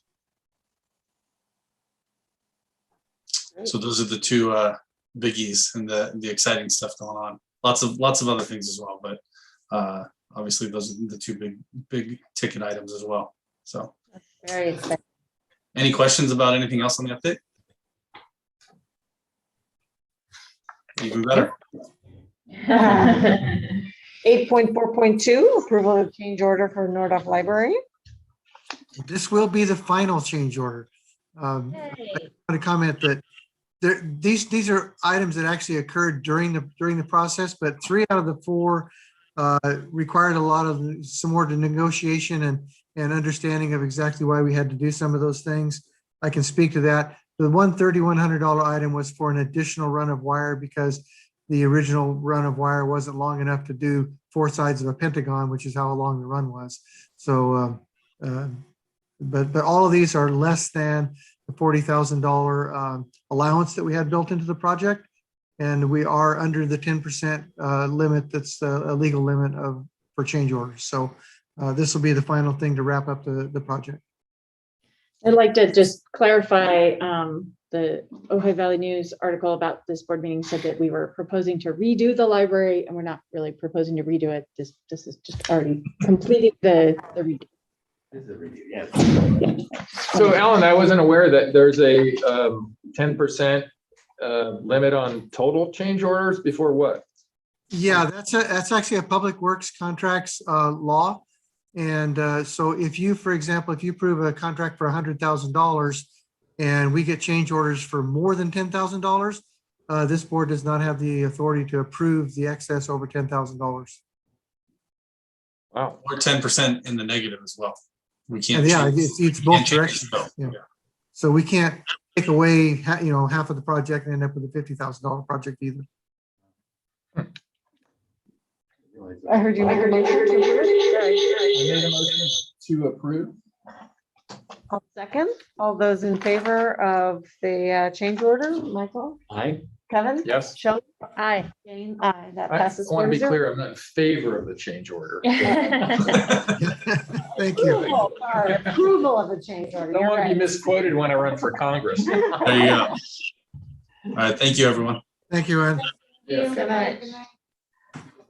8.5.1, updated board bylaws. It's a simple removal of the specific date and time for regular board meetings, because we decide that every December anyway. So I literally, like, before I really Oh, understood what it was, I was reading it, looking, and then I finally looked at it, I'm like, you idiot. the cover sheet says. I didn't read the cover sheet, I just started reading. So I'll make a motion to approve. I'll second. All those in favor, Michael? Aye. Kevin? Yes. Shelley? Aye. And Jane, aye. That passes 4-0. Future agenda items. I'd like to add on to that the request from this evening for discussion of mask mandates and vaccine mandates. I would recommend, whatever the meetings are, to maybe have a special meeting about that one. Seems it'll be a long evening, and to try to tag it on to. Yeah, that What sounds else like a was, good idea. I mean, I think it'll be helpful to be able to talk about, I think there are obviously some misconceptions, certainly about the limits of our power. Yeah, we don't even know what the mandate is yet, right? Right, it's hard. July. It's hard to discuss the mandate because we don't know what the rules are yet until after they get through the public. Right, and we don't have any indication that they're going to remove the personal exemption, right? That would go through the legislative process, and we don't know at this We don't know that. point. What I've heard anecdotally from my AXA meetings is that the exemptions are important to the governor. And so he's working to try and retain those exemptions, but exactly what they look like, we don't know yet. But I go to meetings every single week that talk about this, but every week it's mostly the same information. So. Well, I think my understanding, I mean, and I could be wrong, is that a request is made to put something on the agenda, and it is within our board roles to address that, right? The masks, or maybe it's not. I don't know if it's within your role. That's why I was looking during the meeting at the other districts and their resolutions, and they're more about local control than they are about specifics, because I think there aren't specifics, and that they would like to be able to make these decisions on a local level. But again, for us, like the decisions are made locally by public health too. So it's not just like us to the state. So for example, CIF has a rule about masks in basketball. And our local Ventura County Public Health has made a different decision than CIF allows them to make. And so that's not really up to us, and it's actually not up to the state. And, you know, so it's complicated because it's CIF, state public health, Ventura County Public Health, and us. And I don't know how much jurisdiction we have to except say we're not going to do it, but it might be worth discussing, you know, some of the consequences of. Right, what so I guess happens. what I'm saying is, we will do some research on obviously whether it's something have power to discuss. And then to discuss it doesn't necessarily mean we put a resolution on or we don't put a resolution on, but we talk about those things, right? Whatever information we can give, or just giving more opportunity for them. I mean, we could all, you know, say, yes, we want to have that, because I mean, the meeting might be short. It might, I mean, except for public comments, it might be, you know, that there's no action item. I don't know. I just think that if we find that it's within our, like, bylaws wise, it's something that we could address, then we should have a discussion about it because it's been requested. I mean, if they asked us to request, you know, do something about, you know, cutting oak trees in the whole city, that's not our, right? So somebody would request to have a meeting, an agenda item on oak trees. You know, I'm perfectly wouldn't do happy it. to talk about a vaccine mandate when I know what I'm talking about. Well, there isn't a vaccine mandate yet. Well, and part of agenda setting is when the appropriate time is to have the conversation. If I could throw in, I feel like there's sort of two different things in play here, and I think this is clearly within our jurisdiction to talk about Ojai Unified School District COVID and our policies. Thank you. And that's what I think we should do. And there are going to be some unknowns, and maybe it might make sense to wait until January, because maybe we'll know more, and also just outside the holidays, et cetera, whatever.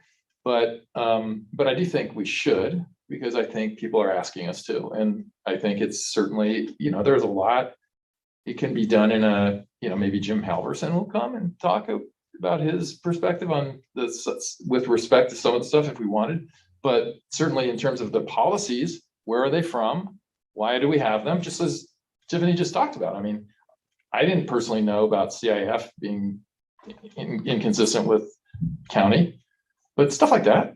Yeah, I agree.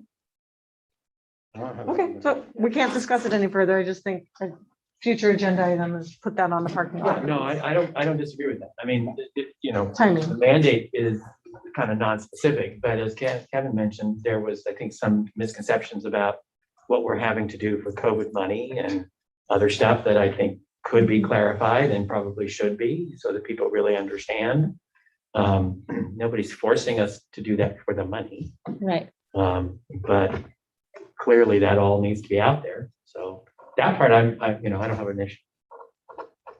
And as I said in the beginning of the meeting, I see social media just spreading wildfire Yeah, I've seen that. information, and I would prefer people come here to get their information where we can give it as accurate as we can be with the knowns that we have. Thank you. And Jane, before you adjourn the meeting, if you're done with that item, try and show my video really quick. Jake and I were texting to see if I could figure out how to do it. So I think it's the nope.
Ah.